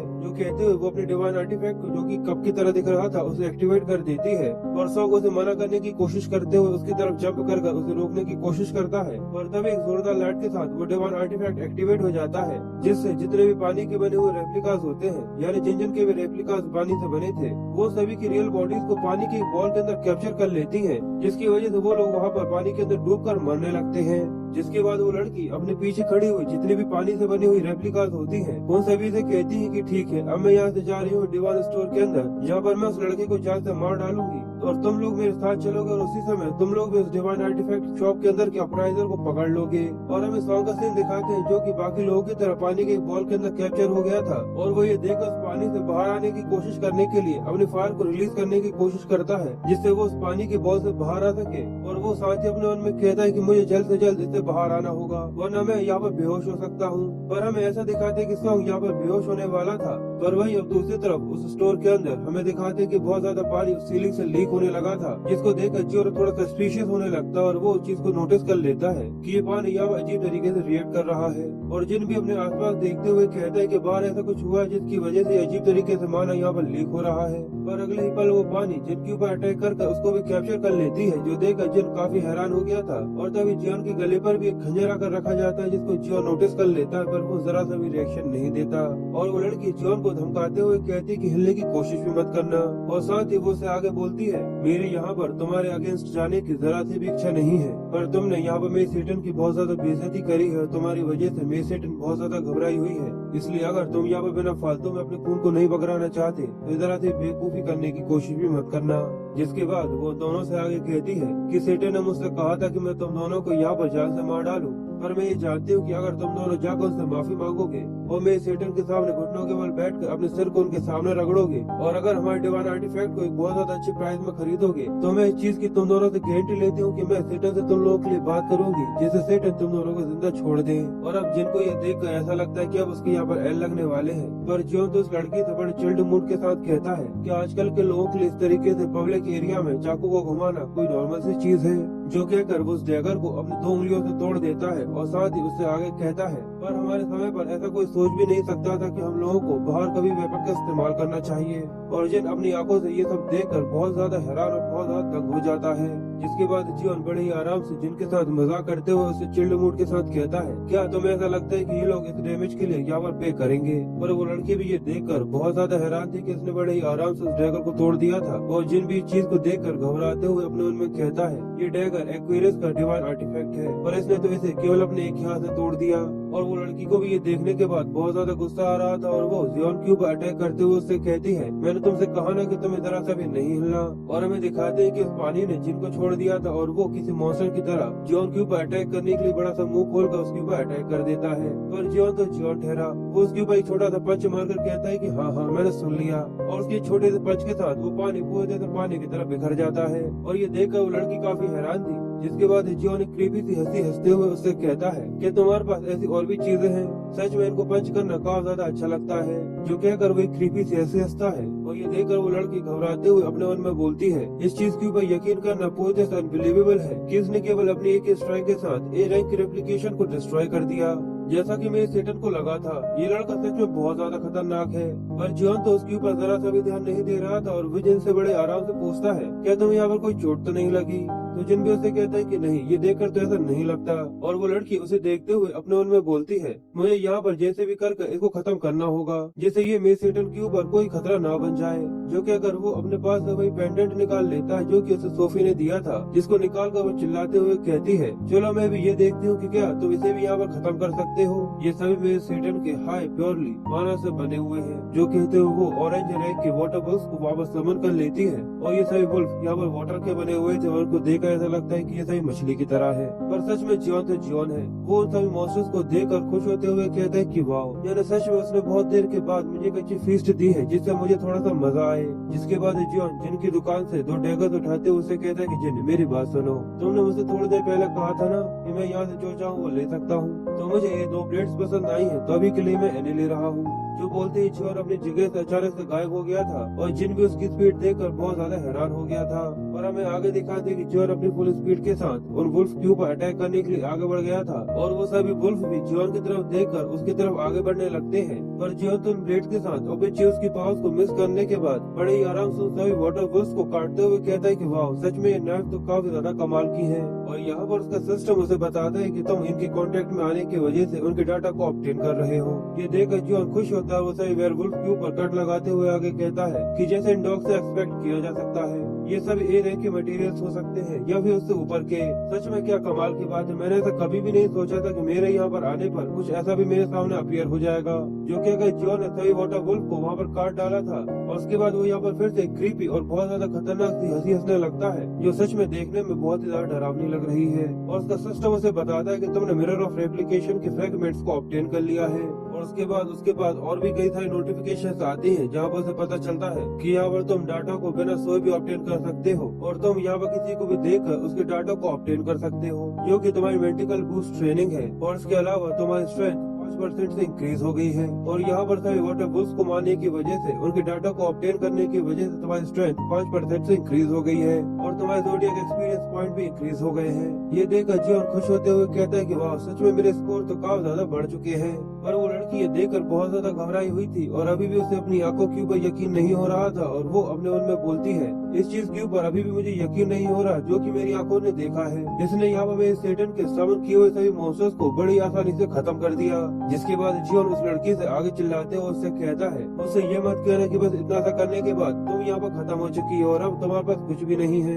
जो कहते हुए सच में वो एक और इविल स्माइल देता है, जिसकी वजह से वो लड़की यहाँ पर बहुत ज्यादा घबरा रही थी क्योंकि यहाँ पर वो ऑफिशियल्स की पावर्स को भी सेंस कर पा रही थी। वो ये देखकर अपने मन में कहती है, मुझे ऐसा नहीं लगता कि एक ऐसा इंसान है जिसके साथ मैं मैच कर सकती हूँ, यानी मैं इसको यहाँ पर नहीं मार सकती और अगर मैं यहाँ पर ऐसे ही खड़ी रहूंगी तो मुझे ऐसा लगता है कि मैं भी यहाँ पर मर जाऊंगी। जो सोचते हुए वो बहुत ज्यादा घबरा रही थी, इसलिए वो जल्दी से गेट खोलकर वहां से भागते हुए कहती है, मुझे ऐसा नहीं लगता कि मैं इसका कुछ भी कर सकती हूँ। पर जियोन तो उस लड़की को इस तरीके से अपनी दुम दबा कर वहां से भागता हुआ देखकर इस चीज को एंजॉय कर रहा था और वो इसको देखकर हंसकर बोलता है, जब लोग इस तरीके की बकवास बातें मुझसे कहते हैं तो सच में मुझे ऐसा नहीं लगता कि ये चीजें खतरनाक है। पर जिन तो जियोन की एबिलिटीज को देखने के बाद अपने मन में कहता है कि जैसा मैंने इस लड़के के बारे में सोचा था, इसकी एबिलिटी मेरी सोच से बहुत ज्यादा ऊपर है। मैं इसके बारे में सोच भी नहीं सकता कि आखिर इसके पास क्या क्या हो सकता है। पर भाई वो किसी की चिल्लाने की आवाज सुनता है कि होएंगे तुम बिल्कुल ठीक हो और तभी घबराए वो सॉन्ग जल्दी से वहां पर भाग कर आ जाता है और वो जियोन से कहता है, एक्यूरस के सभी डिसाइपल्स ने यहाँ पर अचानक से सभी लोगों के ऊपर अटैक करना चालू कर दिया है। केवल मैं था जो कि वहाँ से बड़ी मुश्किल से भागकर यहाँ पर आ पाया हूँ। पर जैसे ही वो थोड़ा सा काम होता है और वो अपने सामने का नजारा देखता है, पर जियोन उससे कहता है, चलो तुम अच्छा यहाँ पर आ गए हो, वैसे भी मेरा यहाँ पर काम खत्म हो गया। पर सॉन्ग तो ये देखकर काफी हैरान था और वो ये देखकर कहता है, आखिर यहाँ पर ये सब क्या हुआ है। जिसके बाद उस माना को सेंस करते हुए आगे बोलता है कि मुझसे ये मत कहना कि ये सेटर्स के समन किए हुए मॉन्स्टर्स है जिनको तुमने यहाँ पर बड़ी बुरी तरीके से मार डाला है। पर जियोन तो उनको देखकर उसे कहता है कि जरा इन्हें देखो, उसने यहाँ पर ये सब मेरी जैसी प्रोडक्शन क्लास के लिए इसलिए भेजा है जिससे मैं सभी को यहाँ पर एज अ मटेरियल इस्तेमाल कर सकूँ। पर सॉन्ग उससे कहता है कि ठीक है, ये सब छोड़ो, किसी और के यहाँ पर आने से पहले हमें जितने ज्यादा जल्दी हो सके यहाँ से निकल जाना चाहिए। जिसके बाद वो दोनों ही वहाँ से जाने लगते हैं तो जिन उन दोनों को रुकने का बोलता है। सॉन्ग और जियोन ये देखकर कंफ्यूज हो जाते हैं और पीछे की तरफ मुड़कर देखते हैं। पर जिन अपने मन में सोच रहा था कि जब 20 साल पहले मैं जियोन को फॉलो किया करता था तो मैंने देखा था कि वो भी प्रोडक्शन क्लास के मेथड का इस्तेमाल किया करता था और मुझे ये चीज मुझे अच्छे से याद है कि वो वहाँ पर मॉन्स्टर से फाइट करने के बाद उन्हें एज मटेरियल इस्तेमाल किया करता था।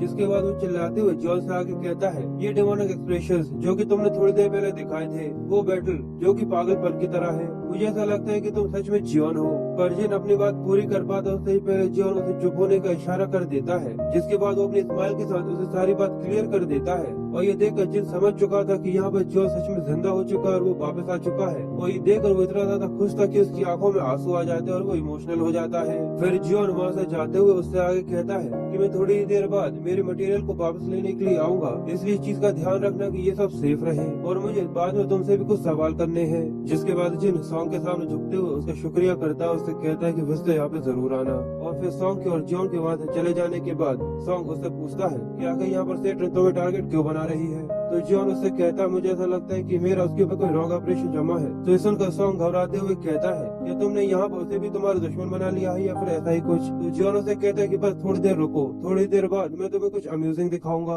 जो कहते हुए वो अपने ओबिट्यूज की पावर्स को रिलीज कर रहा था और एक ईगल से स्माइल देता है और बस इसी के साथ ये पार्ट यहीं पर खत्म हो जाता है। आई होप आप लोगों को मेरा एक्सप्लेनेशन पसंद आया होगा। अगर आप लोगों को एक्सप्लेनेशन पसंद आई हो तो प्लीज वीडियो को लाइक कमेंट शेयर जरूर कीजिएगा और ऐसी ही एक्साइटिंग वीडियोस के लिए अपने चैनल मांगा टीवी को सब्सक्राइब कर लीजिएगा। मैं मिलता हूँ आप लोगों से नेक्स्ट वीडियो में।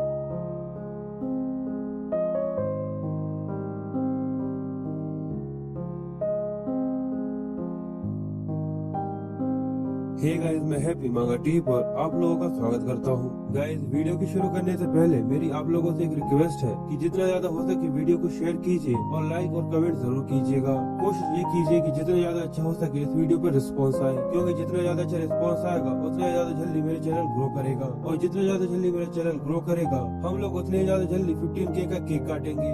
और जरूर अगर आप लोगों ने जल्द से जल्द मेरे 15K करवा दिए तो मैं अपने ब्लॉग वाले चैनल पर केक जरूर काटूंगा। तो प्लीज जल्दी जल्दी 15K करवा दो। मैं तो कोई टारगेट नहीं रख रहा कि इस वीडियो पर इतना ज्यादा और इतना ज्यादा, क्योंकि मुझे पता है कि आप लोग वैसे ही मुझसे प्यार करते, मुझे टारगेट रखने की कोई जरूरत ही नहीं है। तो चलिए बढ़ते हैं वीडियो की तरफ। तो गाइस, पिछले एपिसोड के लास्ट में हम लोगों ने देखा था कि जियोन के डिमोनिक एक्सप्रेशंस को देखकर, उसके बैटलफील्ड के मैडनेस को देखकर अब जिन ये समझ चुका था कि जियोन सच में वापस आ चुका है और हुएंग असल में जियोन है। पर जियोन उसे शांत करते हुए उसे स्माइल देता है, जिससे जिन को पूरी तरह कंफर्म हो जाता है कि ये सच में जियोन है। जिसके बाद जियोन वहाँ से जाते हुए कहता है कि मैं अपने मटेरियल को लेने के लिए वापस जरूर आऊंगा और जिन को ये देखकर बहुत ज्यादा खुशी होती है। जिसके बाद जियोन वहाँ से जाने के बाद सॉन्ग से कहता है चलो मैं यहाँ पर तुम्हें कुछ ऐसा दिखाता हूँ जो तुमने कभी भी नहीं सोचा था कि ऐसा कुछ हो सकता है। जो कहकर वो हंसते हुए अपने ओबिट्यूज की पावर्स को रिलीज कर रहा था। पर फिर सीन शिफ्ट होकर कैफे का होता है जहाँ पर हमें कई सारी आइसक्रीम और कई सारे केक्स को दिखाते हैं और जियोन उन सभी पेस्ट्रीज और आइसक्रीम को खाते हुए उस सबको बहुत ज्यादा एंजॉय कर रहा था। और वो आइसक्रीम को खाते हुए सॉन्ग से कहता है सॉन्ग सच में ये जगह तो बहुत ज्यादा कमाल की है और ये आइसक्रीम भी कितनी ज्यादा कमाल की है, तुम यहाँ पर जाओ जितना चाहो वो खा सकते हो। और सॉन्ग उससे कहता है कि नहीं, जितना मैं खा रहा हूँ वो मेरे लिए ठीक है। जिसके बाद वो उससे आगे बोलता है ये सब तो ठीक है पर सच में ये जगह बहुत ज्यादा एक्सपेंसिव है। तो जियोन उसे बताता है जब वो लड़की वहाँ से भाग कर गई थी तो उसके पास से कुछ गिर गया था और फिर हम लोग वहाँ से आने लगे तो मैंने वो चीज उठा ली थी। इसलिए वो सॉन्ग से आगे कहता है कि ये सब छोड़ो, पहले जरा इसको देखो ये क्या चीज है। मुझे लगता है कि यहाँ पर हमारा सारा काम इसी से हो जाएगा क्योंकि एक इंसेगियन है। अब मुझे ये नहीं पता कि मैं इसको सही प्रोनाउंस कर रहा हूँ या नहीं, मुझे कमेंट में जरूर बता देना। बैक टू द टॉपिक, जियोन उससे आगे कहता है तुम इसे एक कार्ड के तौर पर भी इस्तेमाल कर सकते हो या बाकी किसी कार्ड्स की तरह तुम इसके अंदर स्किल्स को रख सकते हो। और सॉन्ग इस इंसेगिया को देखकर काफी हैरान होते हुए कहता है कि जरा उसे देखो, इसको देखकर ऐसा लगता है कि ये क्यूरियस का इंसेगिया है। और साथ ही वो अपने मन में कहता है ये एक आईडी कार्ड की तरह भी काम करता है, इसलिए मुझे ऐसा लगता है कि हम लोग यहाँ पर थोड़ी बहुत मुसीबत में भी पड़ सकते हैं। पर जियोन तो वहाँ पर आइसक्रीम और सभी चीजों को खाते हुए उससे कहता है कि ये सब छोड़ो, हम लोग इसके बारे में बाद में बात करेंगे। पर सॉन्ग ये देखकर नर्वस होते हुए कहता है तुम तो सच में पहले ही बहुत खा चुके हो। पर तभी अचानक से सॉन्ग को पीछे से चोई की आवाज आती है जो उन लोगों से कहता है मुझे ऐसा नहीं पता था कि तुम्हें भी यहाँ के डेजर्ट्स काफी पसंद है। पर सॉन्ग ये आवाज सुनने के बाद काफी घबरा जाता है और वो घबराते हुए कहता है कि ये आवाज तो डिवाइन कार्ड कैप्टन चोई की है। और जैसे वो पीछे मुड़कर देखता है तो वहाँ पर चोई खड़ा हुआ था, पर जियोन तो बस अपनी आइसक्रीम खाने में लगा हुआ था। और चोई वहाँ पर आते ही दोनों के बीच में बैठते हुए कहता है अगर मैं यहाँ पर बैठ जाऊँ तो तुम लोगों को बुरा तो नहीं लगेगा। पर जियोन चोई को देखते हुए अपने मन में बोलता है कि ये सॉन्ग का वही बॉस नहीं है जो हमेशा से परेशान करता रहता है। पर चोई वहाँ पर बैठते हुए जियोन को अपने इंट्रो देते हुए कहता है कि तुमसे मिलकर काफी खुशी हुई, मैं जिमिनी का डिवाइन कार्ड चोई हूँ। जिसके बाद वो जियोन से आगे पूछता है पर क्या मैं यहाँ पर ये पूछ सकता हूँ कि तुम वही इंसान हो जिसके बारे में सॉन्ग पहले मुझसे बात कर रहा था। तो जियोन वहाँ पर आइसक्रीम खाते हुए उससे कहता है कि हाँ, पर क्यों तुम मुझसे ऐसा क्यों कह रहे हो। तो चोई उससे आगे कहता है क्योंकि मैंने ये सुना था कि सॉन्ग वहाँ पे एक ऐसे इंसान से मिला था जिसके अंदर कमाल का पोटेंशियल है और उसने अकेले ही बड़ी आसानी से स्पाइडर क्वीन को हरा दिया था। तो जियोन ये सुनकर उससे कहता है कि क्यों, आगे तो मेरे सबसे क्या लेना देना है। तो चोई उसकी बात को टालते हुए उससे कहता है क्या तुम मेरे साथ एक जगह पर जाना चाहोगे, क्योंकि क्योंकि तुम्हारे जैसे रिमार्केबल टैलेंट को अपने साथ घुमाना भी एक डिवाइन कार्ड कैप्टन की काम होता है। तो ये सुनकर जियोन उसे कहता है, क्या तुम्हारे साथ, पर आखिर तुम मुझे कहाँ पर लेकर जाना चाहते हो? तो जोई उसे बताता है कि कुछ समय बाद एक ऑक्शन होने वाली है जहाँ पर जियोन के 8 डिवाइन आर्टिफैक्ट में से एक को ऑक्शन किया जाएगा, और अगर तुम चाहो तो तुम मेरे साथ वहाँ पर चल सकते हो और तुम इस सब की कोई भी चिंता करने की जरूरत नहीं है, क्योंकि हम लोग यहाँ पर बैठकर आराम से समय के बारे में डिस्कस कर सकते हैं। तो ये सुनने के बाद जियोन अपनी चम्मच को नीचे रखते हुए अपने मन में बोलता है, यानी वो लोग वहाँ पर मेरी बिलोंगिंग्स यानी मेरी चीजों को ऑक्शन करने वाले हैं। इसकी वजह से उसे गुस्सा आ रहा था, पर साथ ही वो उसे कहता है कि सच में तुम्हें पता है कि आगे एक इंसान को अपनी तरफ कैसे खींचा जाता है। जिसके बाद जियोन जोई से आगे बोलता है कि यहाँ पर मेरे पास ऐसा कुछ भी नहीं है जो मैं खो, तो मैं तुम्हारे साथ चलने के लिए तैयार हूँ। तो मुझे बताओ, तो आखिर वो ऑक्शन हाउस आखिर कहाँ, क्या वो आसपास है? और सॉन्ग ये देख उसे चिल्लाते हुए कहता है कि सबसे पहले अपने मुंह से इस आइसक्रीम को साफ करो, उसके बाद कहीं पर जाने के बारे में सोचना। तो जोई उसे बताता है कि नहीं, वो आसपास नहीं है, पर मैं तुम्हें ये बता सकता हूँ कि वो जियोन का एक ग्रेट डिवाइन आर्टिफैक्ट में से एक है, जो कि एक बहुत ज्यादा अप्रोप्रिएट लोकेशन के अंदर ऑक्शन होने वाला है। जिसके बाद वो जगह के बारे में बताते हुए उससे आगे कहता है, और वो इस दुनिया का सबसे ज्यादा ग्रेटेस्ट ऑक्शन हाउस में से एक है, और वो इस दुनिया का सबसे ज्यादा ग्रेटेस्ट ऑक्शन हाउस है जो कि आसमान में 16,000 फीट के ऊपर तैर रहा है। द वेल्दिएस्ट फोर्टेस्ट सिटी निर्माचाम, और हमें सिटी को भी दिखाते हैं जो आसमान में तैर रही थी, और सच में ये देखने में बहुत ही ज्यादा प्यारी है। जिसके बाद हमें नरचाम के ग्रेट ऑक्शन हॉल का सीन दिखाते हैं, और हमें वहाँ पर सोफी को दिखाते हैं जो एक जगह पर बैठकर काफी ज्यादा घबराई हुई थी, और वो इतनी ज्यादा डरी हुई थी कि वो बहुत ज्यादा कपा रही थी। पर वहीं बैठा हुआ स्टीवन सोफी को देखते हुए उसे कहता है कि हे मेरी बात सुनो, अगर तुम यहाँ पर कोने में बैठकर इसी तरीके से कपकपाना चाहती हो तो जल्दी से यहाँ से दफा हो जाओ, तुम यहाँ पर मेरी शराब का स्वाद खराब कर रही हो। ये सुनकर सोफी को उसके ऊपर काफी गुस्सा आ रहा था, और वो अपने मन में बोलती है, ये आदमी कभी भी किसी भी तरीके से मेहनत नहीं सीख सकता, सच में ये मसल ब्रेन है, यानी एक ऐसा इंसान जो कि अपने दिमाग के बजाय अपने मसल से सोचता हो। पर वो यहाँ पर कुछ भी नहीं कर सकती थी, इसलिए वो वहाँ पर बैठी बैठी अपने मन में कहती है, पर कुछ भी हो मुझे यहाँ पर अभी इसको सहन करना ही होगा।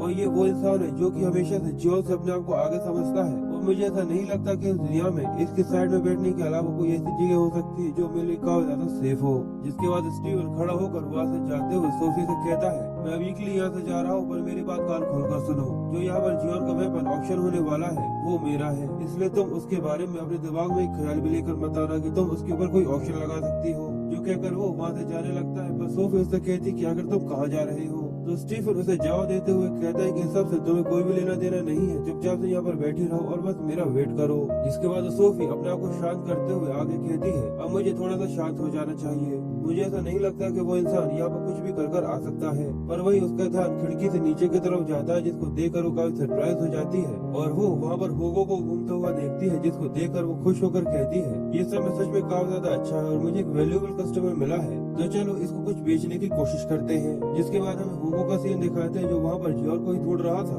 और वो आसपास देखते हुए कहता है कि आखिर जियोन कहाँ गया। मुझे इतना तो पता है कि जियोन यहाँ पर आने वाला है, क्योंकि यहाँ पर ऐसे कई सारे एक्सपेंसिव डिवाइन आर्टिफैक्ट्स हैं जिसके पीछे वो यहाँ पर आ सकता है। वो ये सब सोच ही रहा था, पर तभी अचानक से वहाँ पर सोफी आ जाती है जो उसे डरा देती है, और वो उसके कंधे पर हाथ मारते हुए उसे कहती है कि काफी लंबा समय हो गया हम लोग एक दूसरे से नहीं मिले। पर जैसे ही हुगो पीछे मुड़कर देखता है कि वहाँ पर सोफी खड़ी हुई है, उसका मूड पूरी तरह से खराब हो जाता है और वो काफी गुस्से में आ जाता है। सोफी हुगो से बोलती है, मैं पूरी तरह से श्योर हूँ कि तुम अपने आप को होल्ड करने में काफी ज्यादा मुश्किल आती होगी। मैं ये जानती हूँ कि तुम यहाँ पर मुझसे लड़ने के बाद भी इस समय मुझसे नहीं जीत सकते, क्योंकि काफी लंबा समय हो गया तुम किसी सीडर की तरह दिखाई नहीं देते। पर ऐसा लगता है कि तुम पहले से थोड़े बहुत बदल चुके हो, या ऐसा है कि ये केवल मुझे ही ऐसा लग रहा है, क्योंकि तुम हम लोग को इसलिए पसंद नहीं करते कि क्योंकि तुम्हारे पास केवल कुछ ही डिसाइबल्स है। पर वो वहाँ से जाते हुए कहता है कि दफा करो, मुझे तुमसे कोई बकवास नहीं करनी। जो कहकर वो वहाँ से जाने लगता है, तो सोफी उसको टॉन्ट मार कर उसने मजे लेते हुए कहती है कि क्या बात है, तुम मुझे यहाँ से इग्नोर कर जाना चाहते हो,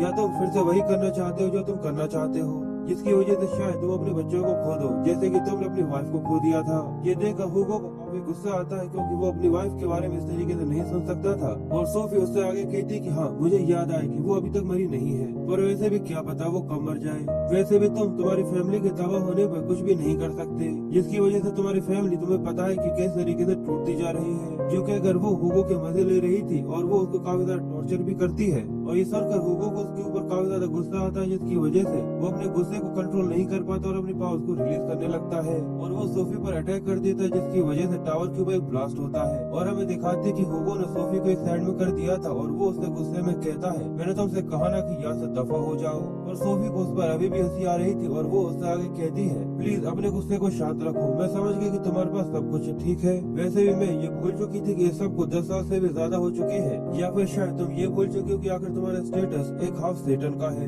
जो कि अगर वो अपनी वाटर एबिलिटीज को रिलीज कर रही थी और यहाँ पर वो हुगो के मजे लेकर उसको काफी ज्यादा बेइज्जत करना चाहती थी, पर तभी वहाँ पर जियोन आ जाता है जो उसे कहता है कि हे पेस्टी। और ये देखकर सोफी काफी हैरान हो गई थी, आखिर जियोन यहाँ पर कैसे आ सकता है। और जियोन अपनी एक फिंगर के साथ उसके माथे पर पॉइंट करता है, उसको मार देता है, जिसकी वजह से वो वहीं पर बेहोश हो जाती है। हुगो ने यहाँ पर केवल अपनी फिंगर को फ्लिप करते हुए उसके माथे पर मारा था। अब सोफी यहाँ पर बेहोश होकर नीचे गिर जाती है और जियोन को ये देखकर उस पर काफी गुस्सा आ रहा था और हुगो जियोन को वहाँ पर देखकर काफी सरप्राइज होता है। तो जियोन भी यहाँ पर हुगो को देखकर काफी हैरान था और वो उससे पूछता है कि आखिर तुम यहाँ पर क्या कर रहे हो। तो हुगो उसे समझाते हुए कहता है कि मुझे तुम्हारी चिंता हो रही थी, क्योंकि मुझे ऐसा लग रहा था कि तुम यहाँ पर कोई न कोई मुसीबत खड़ी जरूर कर सकते हो।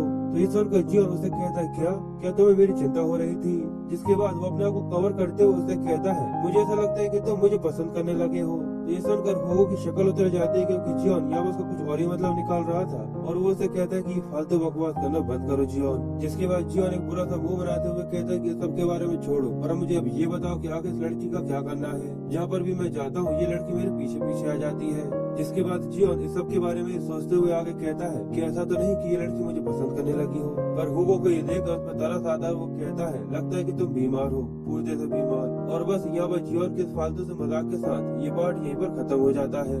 आई होप आप लोगों को एक्सप्लेनेशन पसंद आई होगी। अगर आप लोगों को मेरी एक्सप्लेनेशन पसंद आई हो तो प्लीज वीडियो को लाइक कमेंट शेयर जरूर कीजिएगा और ऐसी एक्साइटिंग वीडियोस के लिए अपने चैनल मांगा टीवी को सब्सक्राइब कर लीजिएगा। मैं मिलता हूँ आप लोगों से नेक्स्ट वीडियो में।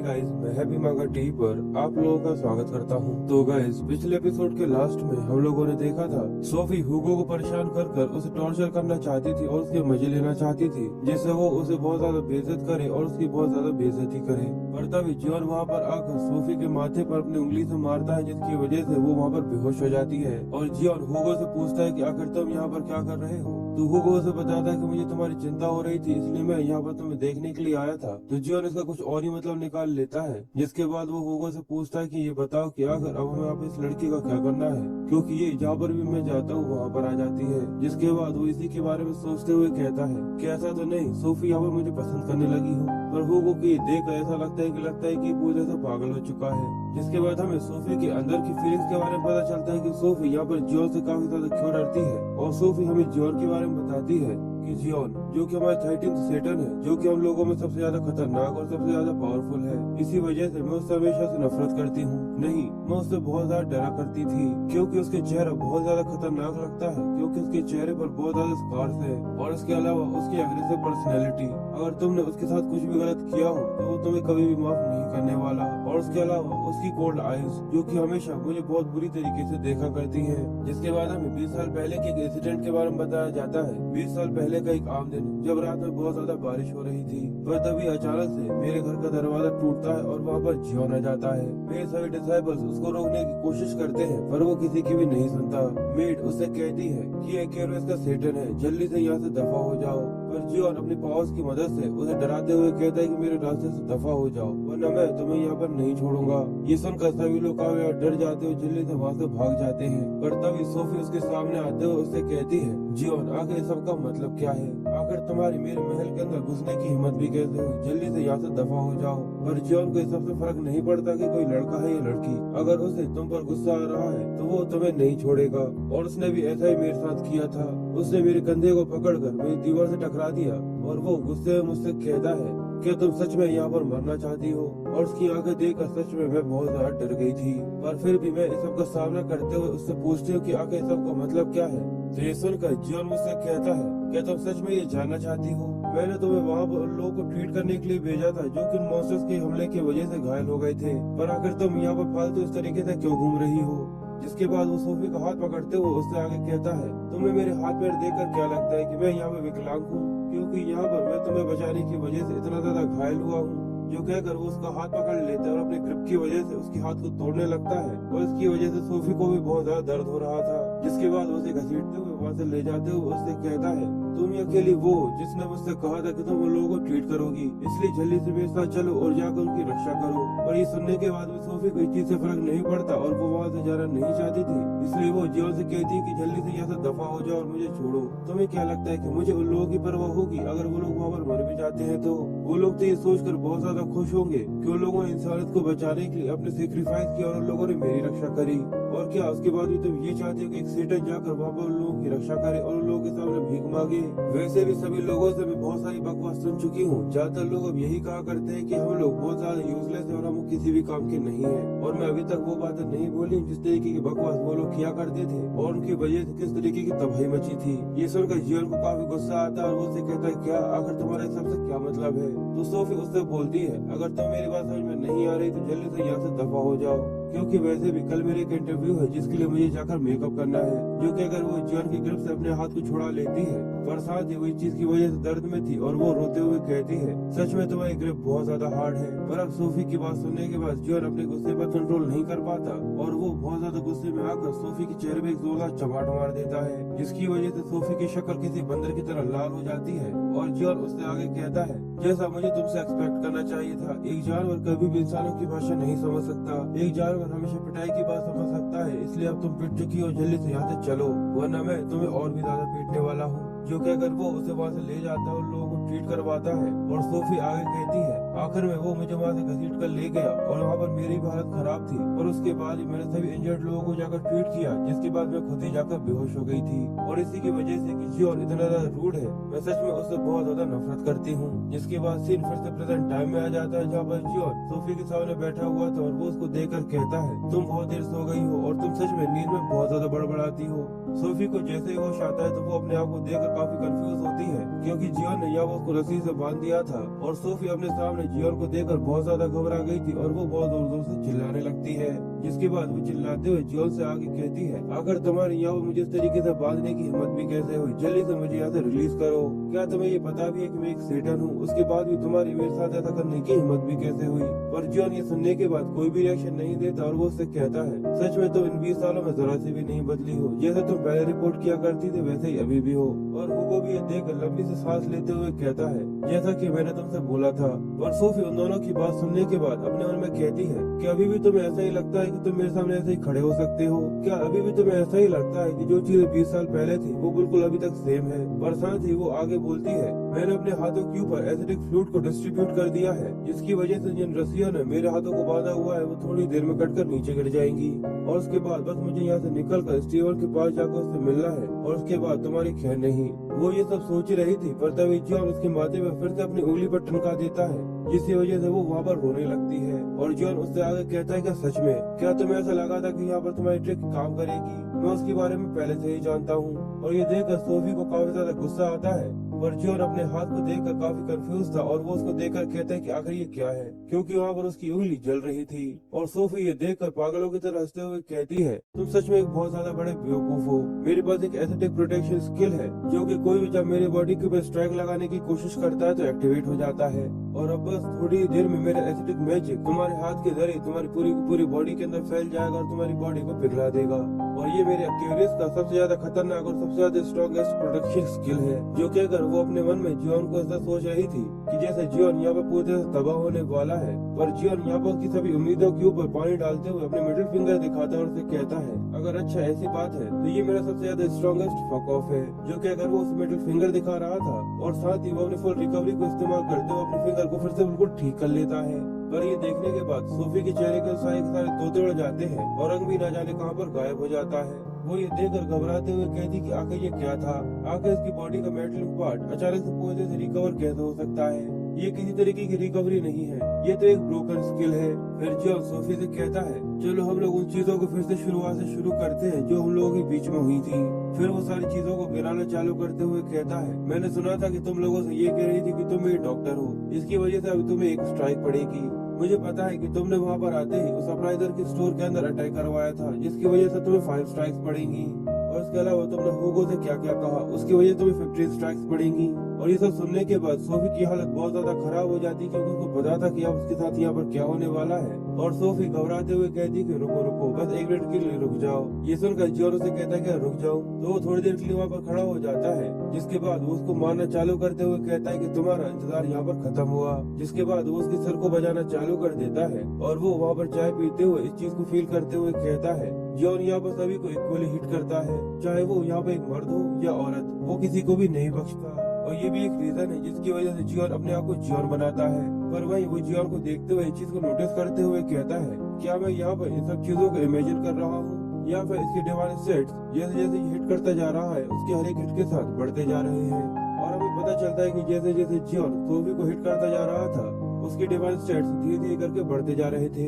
पर वो ये देखकर कंफ्यूज होते हुए कहता है और आखिर ऐसा कौन सा डिवाइन गॉड है जिसके डिवाइन स्टेट्स यहाँ पर इतने ज्यादा तेजी से इंक्रीज हो रहे हैं। और जियोन भी ऐसे ही बहुत देर तक सोफी को कूटने के बाद यहाँ पर सोफी बेहोश हो जाती है और वो ये देखकर कहता है कि लगता है कि ये यहाँ पर बेहोश हो गई है। और तभी जियोन के सिस्टम उसे बताता है कि आपके डिवाइन स्टेट्स भी अनलॉक हो गया है और आपके करेक्ट डिवाइन स्टेट्स अभी -50 पर है। और जियोन ये देखकर कंफ्यूज होते हुए कहता है डिवाइन स्टेट्स आगे सबका मतलब क्या है, क्या तुम मुझे ये बता सकती हो? तो जियोन का सिस्टम उसे बताता है कि डिवाइन स्टेट्स गॉडली पावर है जो कि तुम्हारे अंदर की गॉडली पावर्स को मैनिफेस्ट और मेंटेन कर रखती है। और डिवाइन स्टेट्स को भी तुम डिवाइन गॉड के डिसाइपल से चुरा सकते हो। पर यहाँ पर तुम्हारे डिवाइन स्टेट्स अगर 0 पर पहुंच जाते हैं और वो ज्यादा समय तक ऐसे ही रहते हैं तो तुम अपने ज़ोडियाक को खो दोगे और फिर से तुम यहाँ पर मर भी सकते हो। ये देखकर जियोन इस चीज को समझते हुए कहता है यानी ये भी एक ऐसी चीज है जिसे मैं दूसरे लोगों को पीट कर इसको हासिल कर सकता हूँ। और ये डिवाइन स्टेट मैं एनवी से नहीं ले पाया था, पर शायद ये इसी वजह से था क्योंकि उस समय ये स्किल अनलॉक नहीं था। और इतना सब सोचने की वजह से जियोन का सिर दर्द करने लगता है और साथ ही वो अपने आप को देखते हुए कहता है ये सब तो ठीक है पर अब मुझे ऐसा लगने लगा है कि मैं पहले की तरह फिर से स्ट्रॉन्ग होता जा रहा हूँ। वो वहाँ पर आकर उससे पूछता है जियोन क्या तुम यहाँ पर इस डैगर के बारे में नहीं पूछोगे? तो जियोन उसे कहता है कि नहीं ये सब ठीक है क्योंकि इसके अंदर इतनी हिम्मत नहीं है कि ये मुझे स्टैप कर सके और इसके अलावा मैंने उस डैगर के बारे में इन्वेस्टिगेशन करी थी तो ये सब ठीक है। तो ये देखकर वो कंफ्यूज होते हुए कहता है अच्छा ठीक है मैं समझ गया, यानी तुम यहाँ पर केवल इसको यहाँ पर इस तरीके से परेशान करना चाहते थे और कुछ नहीं। जिसके बाद जियोन अपने पास से एक मोबाइल निकाल कर टाइम देखते हुए कहता है वाह यहाँ पे सच में बहुत सारा टाइम हो गया। पर वो ये देखकर कहता है कि आखिर तुम्हें यहाँ पर मोबाइल कैसे मिल गया? तो जियोन उसे बताता है ये मैंने एक ऐसे इंसान से लिया है जिसे मैं जानता हूँ। पर यहाँ पर वो सॉन्ग की बात कर रहा था पर अभी हुगो को ये पता नहीं है कि जियोन यहाँ पर उसकी लड़की के साथ रह रहा है। अब जियोन को यहाँ से जल्दी से ऑक्शन के लिए जाना था इसलिए वो हुगो से कहता है अब मुझे जल्दी से ऑक्शन हाउस के लिए जाना है इसलिए मैं अब सारी की सारी चीजें तुम्हारे ऊपर छोड़ रहा हूँ। इसलिए क्या तुम बाकी चीजें यहाँ पर संभाल सकते हो? इसे तुम ले जाकर कहीं कचरे में फेंक दो या फिर कहीं और ले जाकर डाल दो, मुझे सबसे कोई भी फर्क नहीं पड़ता। जो कहकर वो वहाँ से जाने लगता है और साथ ही उससे आगे बोलता है मैं जैसे ही ऑक्शन खत्म हो जाएगी तो फिर से तुमसे कांटेक्ट करूंगा। पर हुगो को ये देखकर उसमें बहुत ज्यादा गुस्सा आता है क्योंकि जियोन यहाँ पर इसको ऐसे ही छोड़कर जा रहा था। फिर जियोन के बाद चले जाने के बाद हुगो इसी के बारे में सोचते हुए सोच रहा था कि आखिर अब मैं सबका क्या करूँ, ये तो यहाँ पर ऐसे ही बेहोश पड़ी है। भाई जियोन के यहाँ से जाते यहाँ पे एक ट्विस्ट आ जाता है, जैसे लिफ्ट खुलती है तो वहाँ से स्टीवन निकल कर सामने खड़ा था और हुगो को ये देख ऐसा लगता है कि शायद ये जियोन ही है, इसलिए वो उससे कहता है क्या तुम यहाँ पर कुछ भूल गए थे? पर जैसे वो वहाँ पर स्टीवन को देखता है तो उसको देखकर अपने मन में बोलता है आखिर सभी लोगों में से इसी को यहाँ पर क्यों आना था? स्टीवन आखिर ये यहाँ पर क्या कर रहा है? पर जैसे स्टीवन वहाँ पर आकर सोफी को देखता है कि सोफी को वहाँ पर रस्सियों से बांधा हुआ था और उसके सामने हुगो खड़ा है, तो वो हुगो को देखकर अपने बॉस को रिलीज करते हुए कहता है कि आखिर तुम यहाँ पर ये क्या कर रहे हो? और बस इसी के साथ ये पार्ट यहीं पर खत्म हो जाता है। आई होप आप लोगों को मेरा एक्सप्लेनेशन पसंद आया होगा। अगर आप लोगों को वीडियो पसंद आई हो तो प्लीज वीडियो को लाइक कमेंट शेयर जरूर कर दीजिएगा और ऐसी एक्साइटिंग वीडियोस के लिए अपने चैनल मांगा टीवी को सब्सक्राइब कर लीजिए। मैं मिलता हूँ आप लोगों से नेक्स्ट वीडियो में।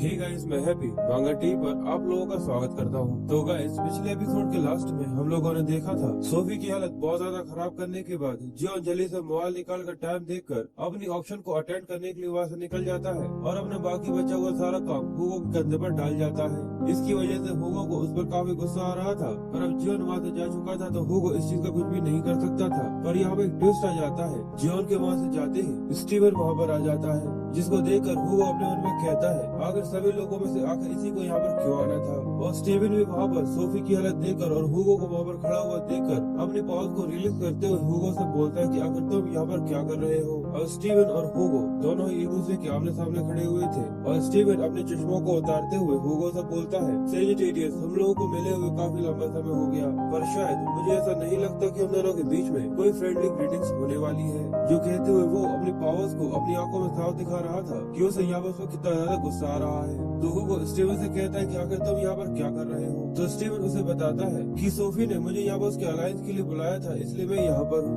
और उसके अलावा डाबा में भी मुझे कुछ काम था, इसलिए मैं यहाँ पर आया। जिसके बाद वो हुगो से आगे कहता है कि अब मेरी बारी, अब तुम मेरी क्वेश्चंस का आंसर दोगे, अगर तुम यहाँ पर क्यों आए हो। तो हुगो से कहता है कि ऑक्शन हाउस के अंदर मुझे कुछ काम था, पर तुम उस काम से कुछ भी लेना देना नहीं है। तो स्टीवन कहता है कि तुम भी यहाँ पर जियोन के उस डिवाइन आर्टिफैक्ट को लेने के लिए आए हो जो कि अभी ऑक्शन हाउस के अंदर इस समय अपीयर हुआ है। जो सुनकर हुगो हैरान हो गया था और वो कहता है क्या। ये सुनकर स्टीवन को ये समझ में आ जाता है कि इसका मतलब हुगो को इसके बारे में कुछ भी नहीं पता, पर फिर भी वो उसके ऊपर टॉन्ट मारते हुए कहता है अच्छा तो तुम्हें इसके बारे में नहीं पता, पर खैर अगर तुम्हें इसके बारे में पता भी होता तो उसका प्राइस इतना ज्यादा है कि जो तुम अपने सपने में भी अफोर्ड नहीं कर सकते, इसलिए यहाँ पर तुम्हारे इसकी पता होने या न पता होने से कोई भी फर्क नहीं पड़ता। जो कहते हुए वो हुगो का यहाँ पर मजाक उड़ा रहा था, पर हुगो यहाँ पर बाजी मारते हुए स्टीवन से कहता है ओ स्टीवन, क्या सच में अभी भी तुम जियोन के बनाए हुए डिवाइन आर्टिफैक्ट को कलेक्ट करने में लगे हो जिससे तुम अपने आप को स्ट्रॉन्ग बना सको।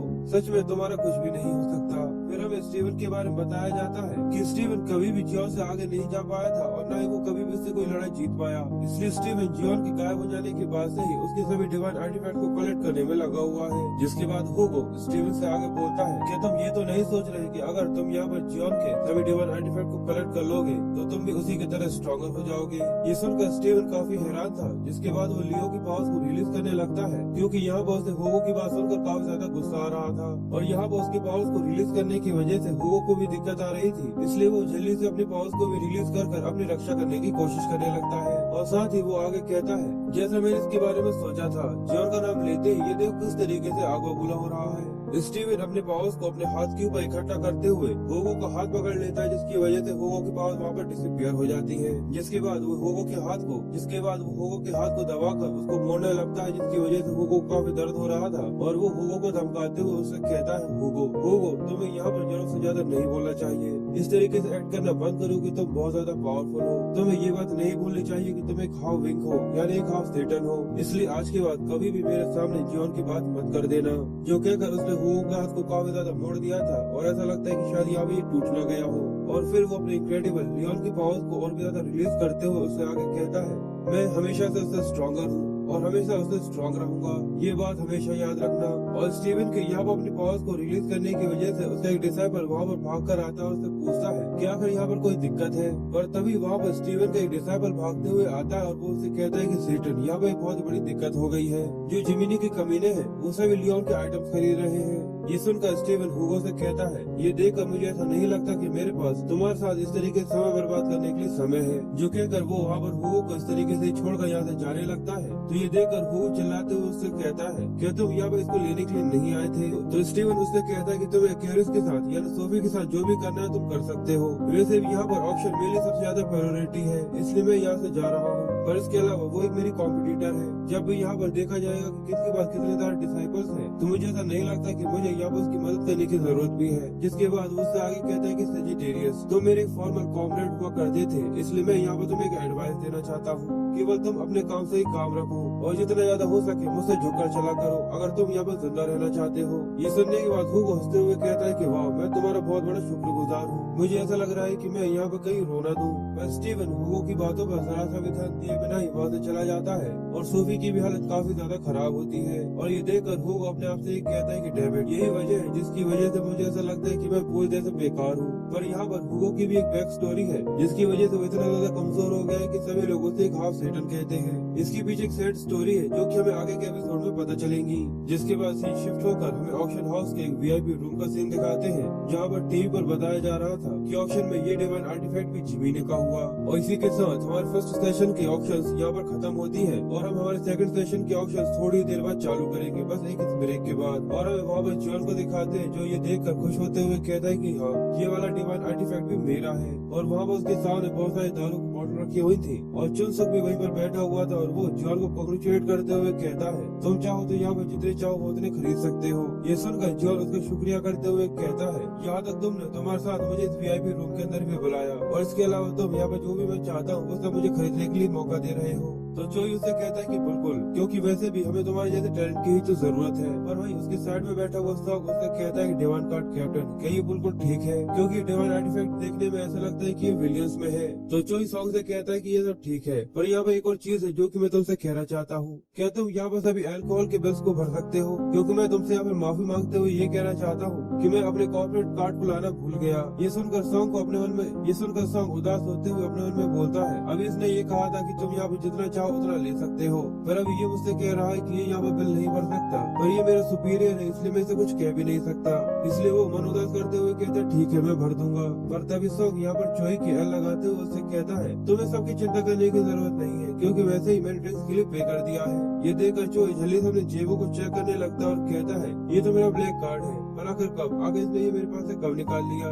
पर जॉन उससे आगे कहता है, ये देखकर ऐसा लगता है कि तुम थोड़े से ड्रंक हो गए हो, इसलिए मैंने तुम्हारे लिए पहले से ही एडवांस में पेमेंट कर दी। पर क्या तुम्हें ऐसा नहीं लगता कि तुम्हें तुम्हारे साथियों के पैसे खर्च नहीं करवाना चाहिए, भले ये कोई गलती से भी क्यों ना हो? ये सुनकर चोई अपने गुस्से को शांत रखते हुए उससे कहता है कि हाँ बिल्कुल, मैं वैसे भी इसे अपना पर्सनल कार्ड देने ही वाला था, इसलिए तुम्हारा शुक्रिया, क्योंकि तुमने यहाँ पर मेरी पेमेंट को आसान कर दिया। पर साथ ही वो अपने मन में जॉन के लिए बोलता है, ये देखने में तो काफी छोटा है, पर देखो ये अभी से ही मेरे सिर पर चढ़कर बैठ गया। पर ये कैसा सुपर रूकी है जिसने स्पाइडर क्वीन को मारा था, इसलिए मुझे इसका कैसे भी करके एक अच्छा इस्तेमाल लेना ही होगा। उसके बाद ही आज मैंने जितना ज्यादा पैसा बर्बाद किया है वो सब खाली नहीं जाएगा। इसलिए जो वहाँ अपने स्किल का इस्तेमाल करते हुए जॉन से आगे बोलता है, ये सब ठीक है, हम लोगों ने बहुत ड्रिंक पी ली, तो चलो अब हमारे मेन टॉपिक पर आते हैं। जॉन, मैंने तुम्हारे बारे में सच में बहुत ज्यादा सोचा है। मुझे ऐसा लगता है कि तुम्हारे अंदर एक एस रैंक का या फिर उससे भी ऊपर के रैंक के होने का पोटेंशियल है, और अगर तुम यहाँ पर हमारी तरह हमारे सेटन की ब्लेसिंग्स को ऑब्टेन कर लोगे तो मुझे ऐसा लगता है कि तुम और भी ज्यादा पावरफुल बन जाओगे।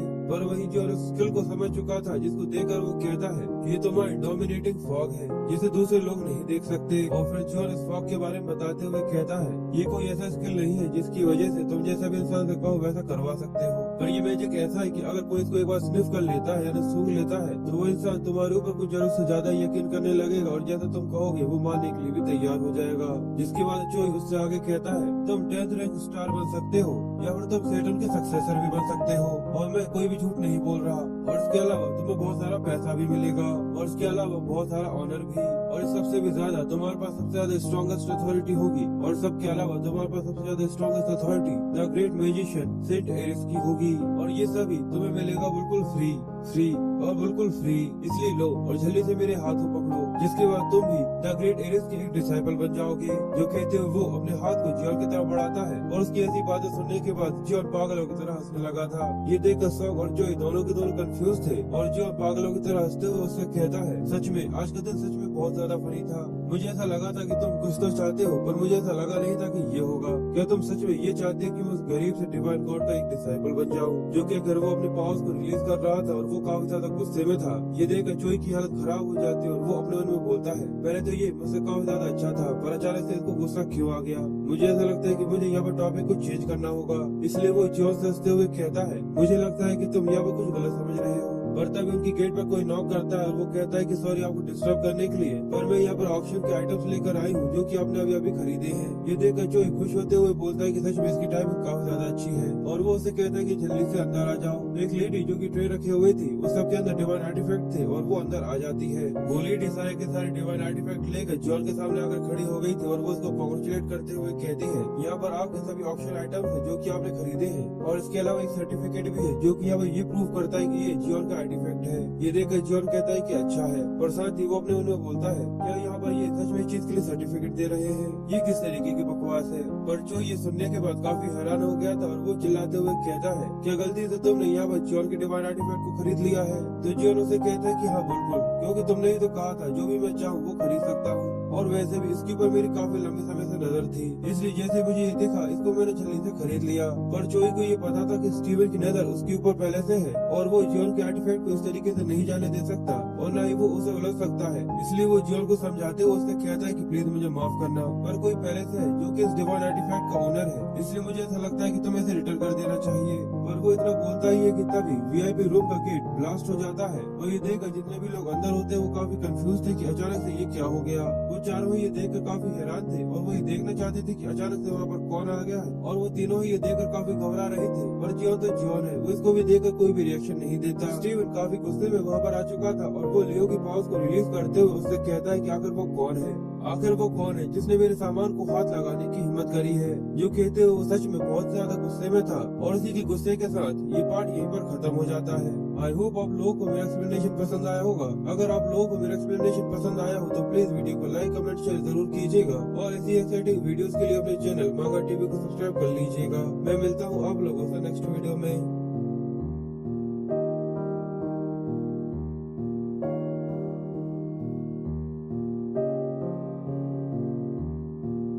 हे गाइस, मैं हैप्पी मांगा टीवी पर आप लोगों का स्वागत करता हूँ। तो गाइस, पिछले एपिसोड के लास्ट में हम लोगों ने देखा था जियो ने यहाँ पर अपने डिवाइन आर्टिफैक्ट को खरीद लिया था और वो लेडी वापस उसको डिवाइन आर्टिफैक्ट देने के लिए आ गई थी और साथ ही वो वापस को सर्टिफिकेट भी देने वाली थी। पर चोई को ये पता था कि स्टीवन की नजर उसके ऊपर पहले से ही है, इसलिए वो यहाँ पर पंगा नहीं लेना चाहता था। इसलिए वो जियोन को समझाते हुए कहता है कि मुझे माफ करना, पर यहाँ पर कोई ऐसा है जिसकी नजर इस डिवाइन आर्टिफैक्ट के ऊपर है, इसलिए हम लोग उससे पंगा नहीं ले सकते। और वो इतना ही बोलता है कि तभी वीआईपी रूम का गेट तबाह हो जाता है और वो तीनों के तीनों काफी घबरा जाते हैं। और वहाँ पर स्टीवन काफी गुस्से में आते हुए कहता है कि आखिर वो कौन है, आखिर वो कौन है जिसने मेरे सामान के ऊपर हाथ रखने की हिम्मत करी। और स्टीवन की शक्ल देखो, सच में वो कितने ज्यादा गुस्से में है। गाइस, अब यहाँ पर सच में कुछ काफी कमाल का होने वाला है, इसलिए गाइस वीडियो को आगे करने से पहले जल्दी से भी चैनल को सब्सक्राइब कर दो। वो लाल वाली बटन जो नीचे है उसको जल्दी से स्टीवन की तरफ पूरी तरह से तबाह कर दो। बस फिर हम लोग जल्दी से आगे बढ़ते हैं।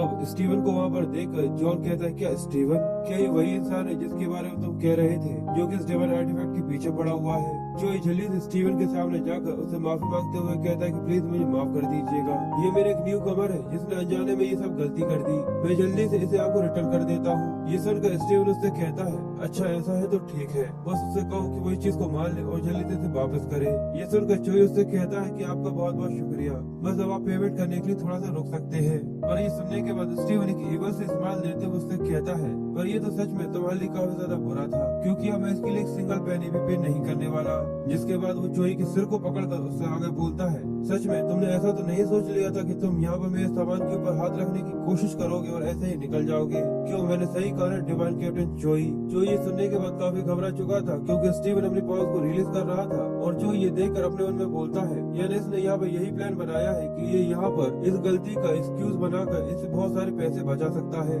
और जियोन उन दोनों की बातों के बीच में उन दोनों को डिस्टर्ब करते हुए कहता है कि अपनी बकवास बंद करो, ये मेरा है और मैं इसे किसी को भी नहीं देने वाला।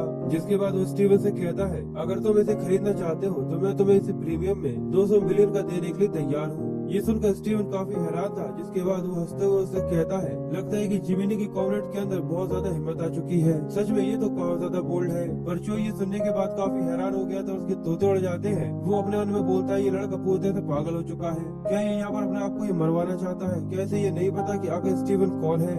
पर स्टीवन चोई को सामने से धक्का देते हुए उसको साइड में कर कहता है, मुझे तुम काफी पसंद आए, कम से कम तुम्हारे अंदर बहुत ज्यादा हिम्मत तो है। फिर वो जॉन के सामने खड़ा होकर उससे कहता है, तुमसे इस तरीके से मिलना मुझे ऐसा लगता है कि हम दोनों का फेट था, तो चलो हम लोग एक दूसरे को सबसे पहले इंट्रोड्यूस करते हैं। जिसके बाद वो अपने आप को इंट्रोड्यूस करते हुए आगे कहता है, मैं पहली बार किसी ऐसे इंसान से मिला हूँ जो मुझसे इस तरीके से बातें कर रहा है, तो मैं यहाँ पर अपने आप को थोड़ा सा खतरनाक तरीके से इंट्रोड्यूस करने वाला हूँ, इसलिए यहाँ पर बहुत सारी चिंगारियां बरसने वाली है। तो ये देखकर जॉन फिर भी उसे कोई रिएक्शन न देते हुए कहता है, आखिर तुम यहाँ पे किस तरीके की बकवास कर रहे हो? और साथ ही वो अपने मन में बोलता है, ये स्टीवन सच में एक बहुत ही बड़ा कमीना है। ये देखकर ऐसा लगता है कि इन 20 सालों में इसके स्किल्स थोड़े बहुत बढ़ चुके हैं, जैसा कि लियो से उम्मीद की जा सकती है, क्योंकि वो कॉम्बैट के स्पेशलाइज्ड है, इसलिए इसकी बैटल स्पिरिट को एरिस और एक्वेरियस के साथ कंपेयर नहीं किया जा सकता। और अगर तुमने यहाँ पर किसी को मारने के लिए अपने पंजे को उठा दिया है तो तब तक तुम सेटिस्फाई नहीं होने वाले जब तक तुम किसी के हाथ पैरों को ना काट डालो।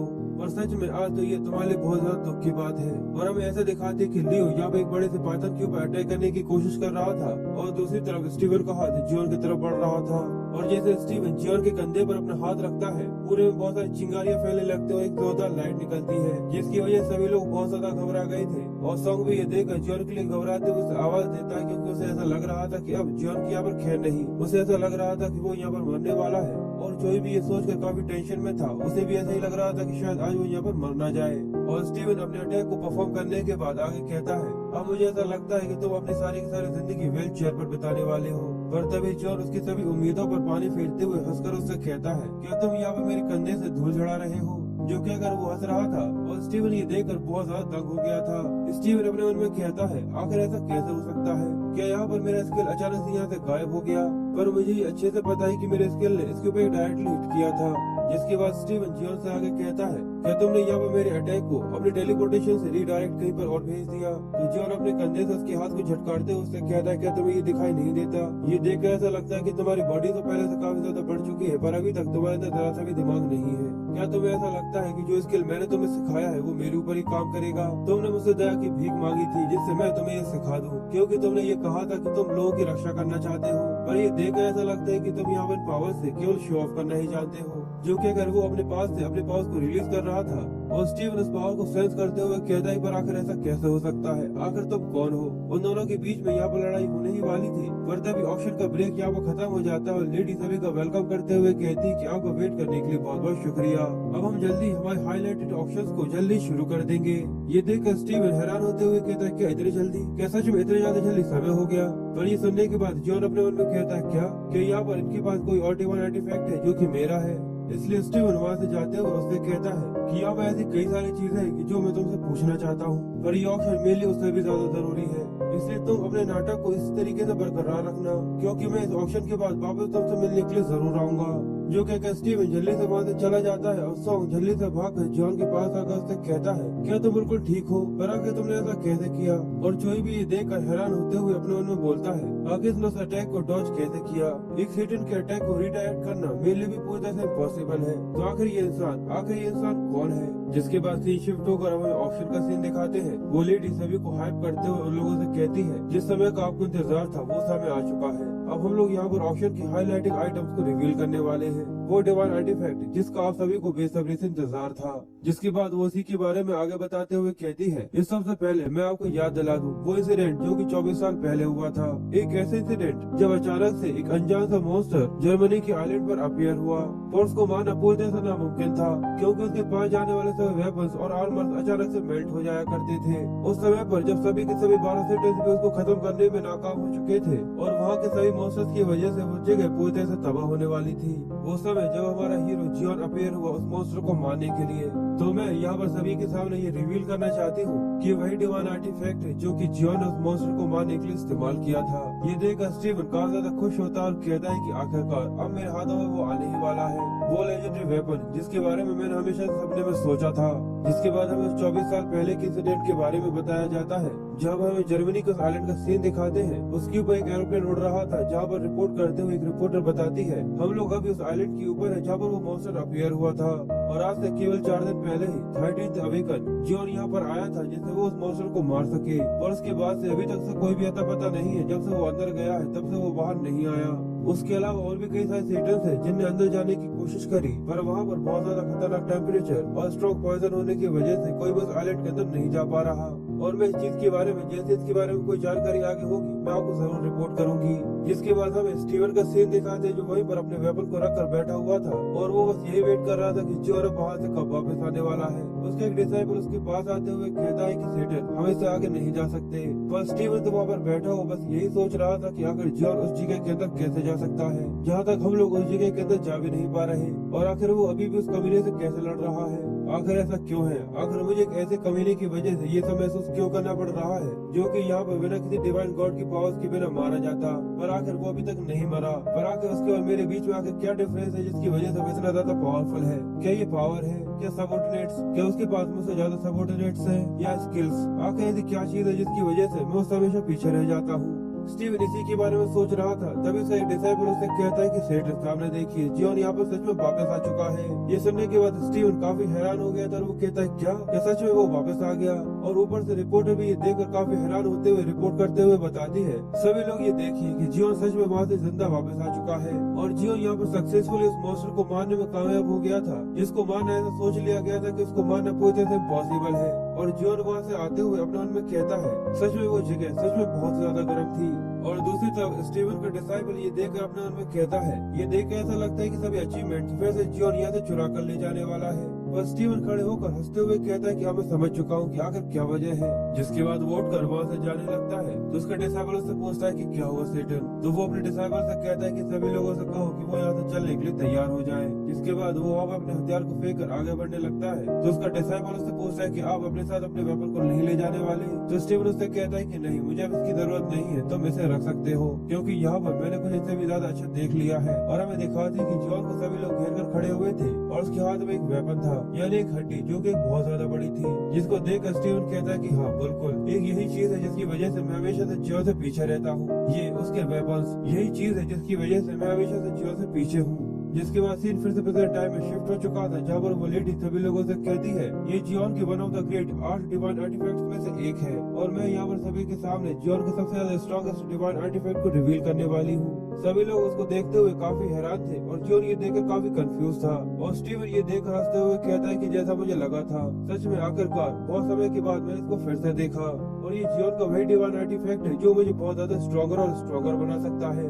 इसके बाद हमें टावर के बाहर का सीन दिखाते हैं, जहाँ पे एक मॉन्स्टर एक बिल्डिंग के ऊपर खड़ा हुआ था जिसको वो सेंस हो रहा था और वो इसे सेंस करते हुए कहता है कि मैं ऐसे महसूस कर सकता हूँ, ये जियोन का डिवाइन आर्टिफैक्ट है। और बस इस मॉन्स्टर की एंट्री के होने के साथ ये पार्ट यहीं पर खत्म हो जाता है। नेक्स्ट पार्ट में हमें इसकी खतरनाक फाइट को दिखाने वाले हैं, तो प्लीज अभी चैनल को सब्सक्राइब कर लीजिएगा। और अगर मेरी वीडियो पसंद आई हो तो प्लीज वीडियो को लाइक कमेंट शेयर जरूर कीजिएगा और ऐसी एक्साइटिंग वीडियोस के लिए हमेशा की तरह अपने चैनल को सब्सक्राइब कर लीजिए, वरना ऐसा ना हो कि आप किसी एक्साइटिंग वीडियोस को देखने से रह जाए। इसलिए चलिए मिलते हैं आप लोगों से नेक्स्ट वीडियो में।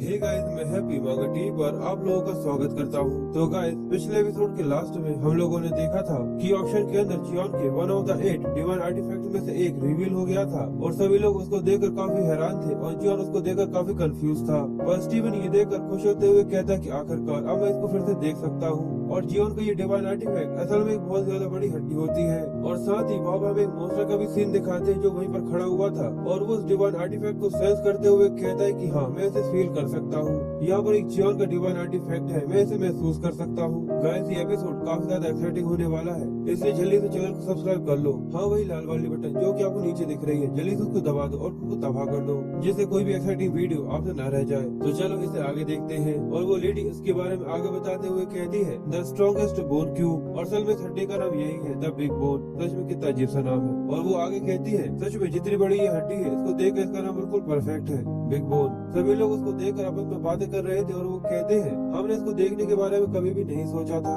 मैंने इसको केवल हिस्ट्री की बुक्स में देखा है। और वो लेडी सभी लोगों को आगे बताते हुए कहती कि हाँ, आपने बिल्कुल सही कहा, ये जियोन के द ग्रेटेस्ट डिवाइन आर्टिफैक्ट्स में से एक है जो कि हिस्ट्री और विशेष में दोनों में है। और अब बस ये इच्छा देखनी है कि आखिर इस बिग बोन का नेक्स्ट ओनर कौन होने वाला है। सभी लोग इसकी वजह से काफी ज्यादा चेयर हो रहे थे और वहाँ ऊपर सॉन्ग और जो ये देखकर रो रहे थे।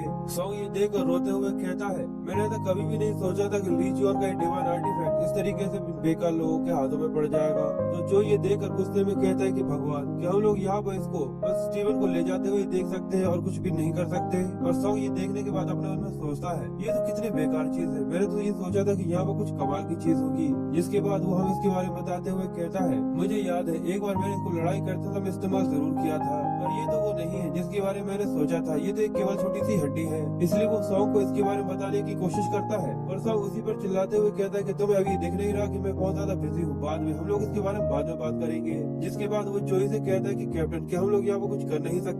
तो जोई भी रोते हुए कहता है कि मैं भी जाकर डिवाइन हेडक्वार्टर से इसके बारे में बात करता हूँ, जिसे वो कुछ न कुछ इसके लिए जरूर करेंगे। और ये देखकर जियोन को दोनों पर काफी ज्यादा गुस्सा आता है, क्योंकि दोनों में से कोई भी ऐसा नहीं था जो कि उसकी बातों पर ध्यान दे रहा था।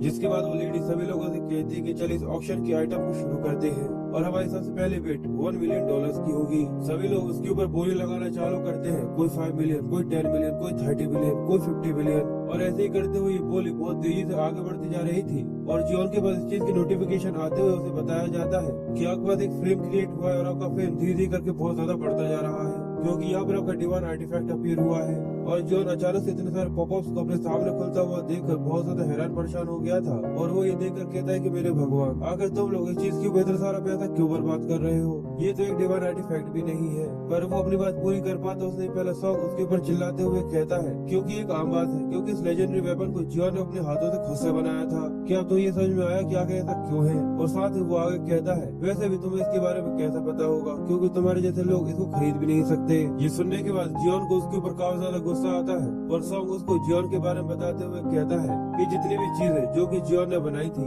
चार्म हो, टूल हो, वेपन हो या कोई फ्रेगमेंट हो, वो सभी चीजें बेस्ट में से बेस्ट थी, यानी सबसे नंबर 1। और कोई भी ऐसा इंसान हो जिसको डिवाइन आर्टिफैक्ट में इंटरेस्ट हो, वो ऐसी चीज को कभी भी अपने हाथ से जाने नहीं देना चाहेगा। ये इस पूरी दुनिया के जॉन के जितने भी डिवाइन आर्टिफैक्ट्स हैं, उन सबको चुरा रहा है, और उसके पास पहले से ही सैटर्न की ओवरवेलमिंग पावर है, जिसकी वजह से कोई भी ऐसे पंगा लेने के बारे में नहीं सोचता। इसलिए ये बड़े ही आराम से जॉन के डिवाइन आर्टिफैक्ट को ले जा जाता है, और इसी वजह से ये धीरे धीरे करके जॉन के सभी डिवाइन आर्टिफैक्ट को कलेक्ट करता जा रहा है। और ये सच में कितनी ज्यादा बुरी बात है कि जॉन का डिवाइन आर्टिफैक्ट आखिर में स्टीवन की कलेक्शन के अंदर रखा कर रह जाएगा। पर मैं फिर भी अपने आप को रिलीव करने की कोशिश कर रहा हूँ, क्योंकि जितना भी प्रॉफिट यहाँ पर होने वाला है वो सभी बैंक अकाउंट के अंदर जाएगा, जो कि गवर्नमेंट मैनेज करती है। ये सुनकर जॉन अपने मन में कहता है, क्या मैं यहाँ पर अमीर होने वाला हूँ, क्योंकि सारा का सारा पैसा मेरे अकाउंट के अंदर जाएगा। इसलिए वो पॉपकॉर्न खाते और चश्मा लगाकर वहीं पर बैठते हुए कहता है कि आखिर अभी स्कोर क्या हुआ है। वो सुनता 18 मिलियन, 90 बिलियन, 100 बिलियन, पर तभी स्टीवन एक जोरदार दहाड़ लगाते हुए कहता है कि $1 बिलियन। ये सुनकर सभी के कान खड़े हो जाते हैं और सभी के सभी ये सुनकर बहुत ज्यादा हिल जाते हैं। स्टीवन नीचे आते हुए कहता है, शायद तुम लोगों ने ये सही से नहीं सुना, मैं यहाँ पर इसको खरीदने के लिए $1 बिलियन देने के लिए तैयार हूँ, या फिर मैं इसको खरीदने के लिए 10 बिलियन देने के लिए भी तैयार हूँ। क्या ये भी काफी नहीं है?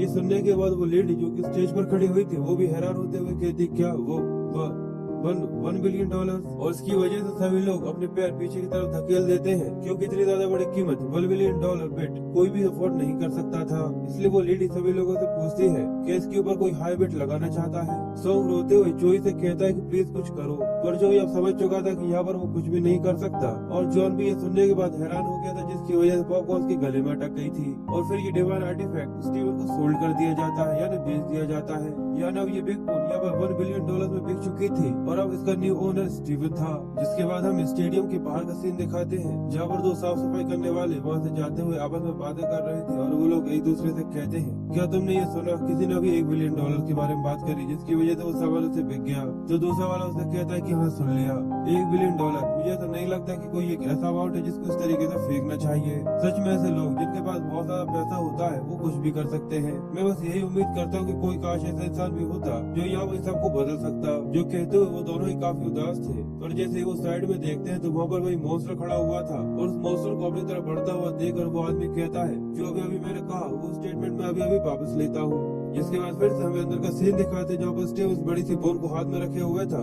और सभी लोग उसको कॉन्ग्रेचुलेट करते हुए कहते हैं कि अब से बिग बोन का न्यू ओनर स्टीवन है। सभी लोग उसको कॉन्ग्रेचुलेट कर रहे थे और सभी लोग उसके लिए चेयर कर रहे थे। वहाँ पर पूरे स्टेडियम में स्टीवन स्टीवन के नारे लग रहे थे, पर तभी अचानक से स्टेडियम के बीच में एक बहुत ही बड़ा धमाका होता है, जो देखकर सभी लोग बहुत हैरान हो गए थे, और सभी लोग बहुत ज्यादा डर जाते हैं। स्टीवन भी ये देखकर हैरान होते हुए कहता है कि आखिर अभी यहाँ पर क्या हुआ, और हमें दिखाते हैं कि वो धमाका उसी मॉन्स्टर ने किया था, और वो मॉन्स्टर बाहर आते हुए कहता है कि आखिरकार मैंने उसे ढूंढ लिया।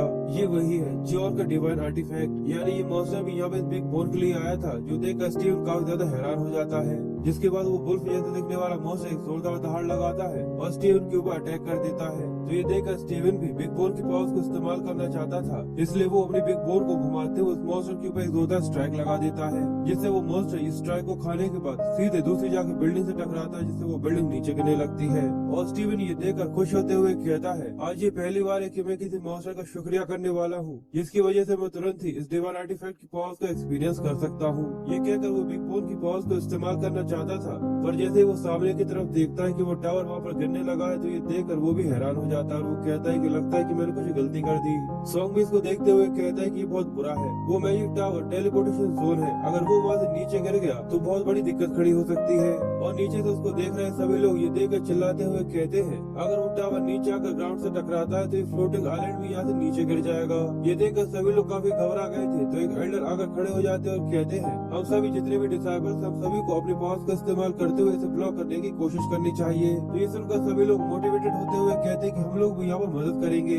जिसके बाद वो सभी लोग एक जगह पर खड़े होकर अपने माना को अनलीश करना चालू कर देते हैं। जिसके बाद वो एक माना की बहुत ही बड़ी बॉल बनाकर ऊपर की तरफ से फायर करते हैं, जिसकी वजह से वो टावर जो कि वहाँ पर नीचे गिरने वाला था वो वहाँ पर तबाह हो जाए। पर इस सबसे भी ज्यादा कुछ नहीं होता, जिसकी वजह से वो ये देखकर काफी हैरान हो गए थे और वो ये देखकर परेशान होते हुए कहते हैं कि ये इसके ऊपर काम नहीं करने वाला, क्योंकि वो टावर बहुत ज्यादा बड़ा है और अगर इस तरीके से चलता रहा तो हम सब यहाँ पर तबाह हो जाएंगे।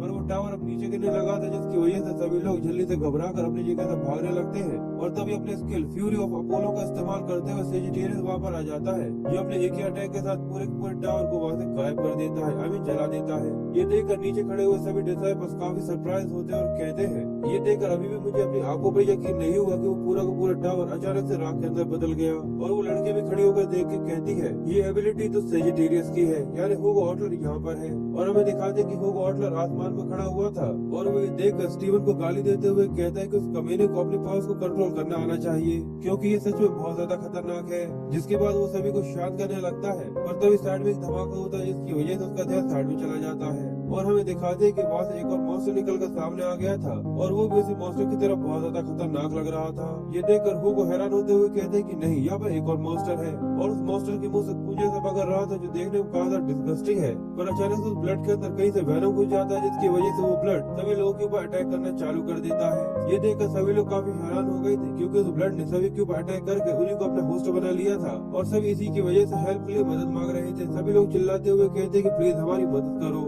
और ह्यूगो को भी ये देख उस मॉन्स्टर के ऊपर गुस्सा आता है और वो कहता है कि कमीने आखिर तुम्हारी ये सब करने की हिम्मत कैसे हुई, जो कहकर वो उस मॉन्स्टर के ऊपर अटैक करने ही वाला था। पर तभी दूसरी तरफ से रोर की आवाज आती है, जिसकी वजह से वो जैसे ही दूसरी तरफ देखता है तो वो मॉन्स्टर उसके ऊपर अटैक कर देता है, क्योंकि वो मॉन्स्टर अभी भी यहाँ पर मरा नहीं था। ह्यूगो ये देखकर काफी सरप्राइज था, क्योंकि वो मॉन्स्टर यहाँ पर ह्यूगो को अपने मुंह में भरने ही वाला था। और बस इसी के साथ ये पार्ट यहीं पर खत्म हो जाता है। आई होप आप लोगों को मेरा एक्सप्लेनेशन पसंद आया होगा। अगर आप लोगों को मेरा एक्सप्लेनेशन पसंद आया हो तो प्लीज वीडियो को लाइक कमेंट शेयर जरूर कीजिएगा और ऐसे एक्साइटिंग वीडियोस के लिए इस चैनल को भी सब्सक्राइब कर लीजिएगा, वरना ऐसा ना हो कि आपसे कोई एक्साइटिंग वीडियो छूट जाए। इसलिए मिलते हैं आप लोगों से नेक्स्ट वीडियो में।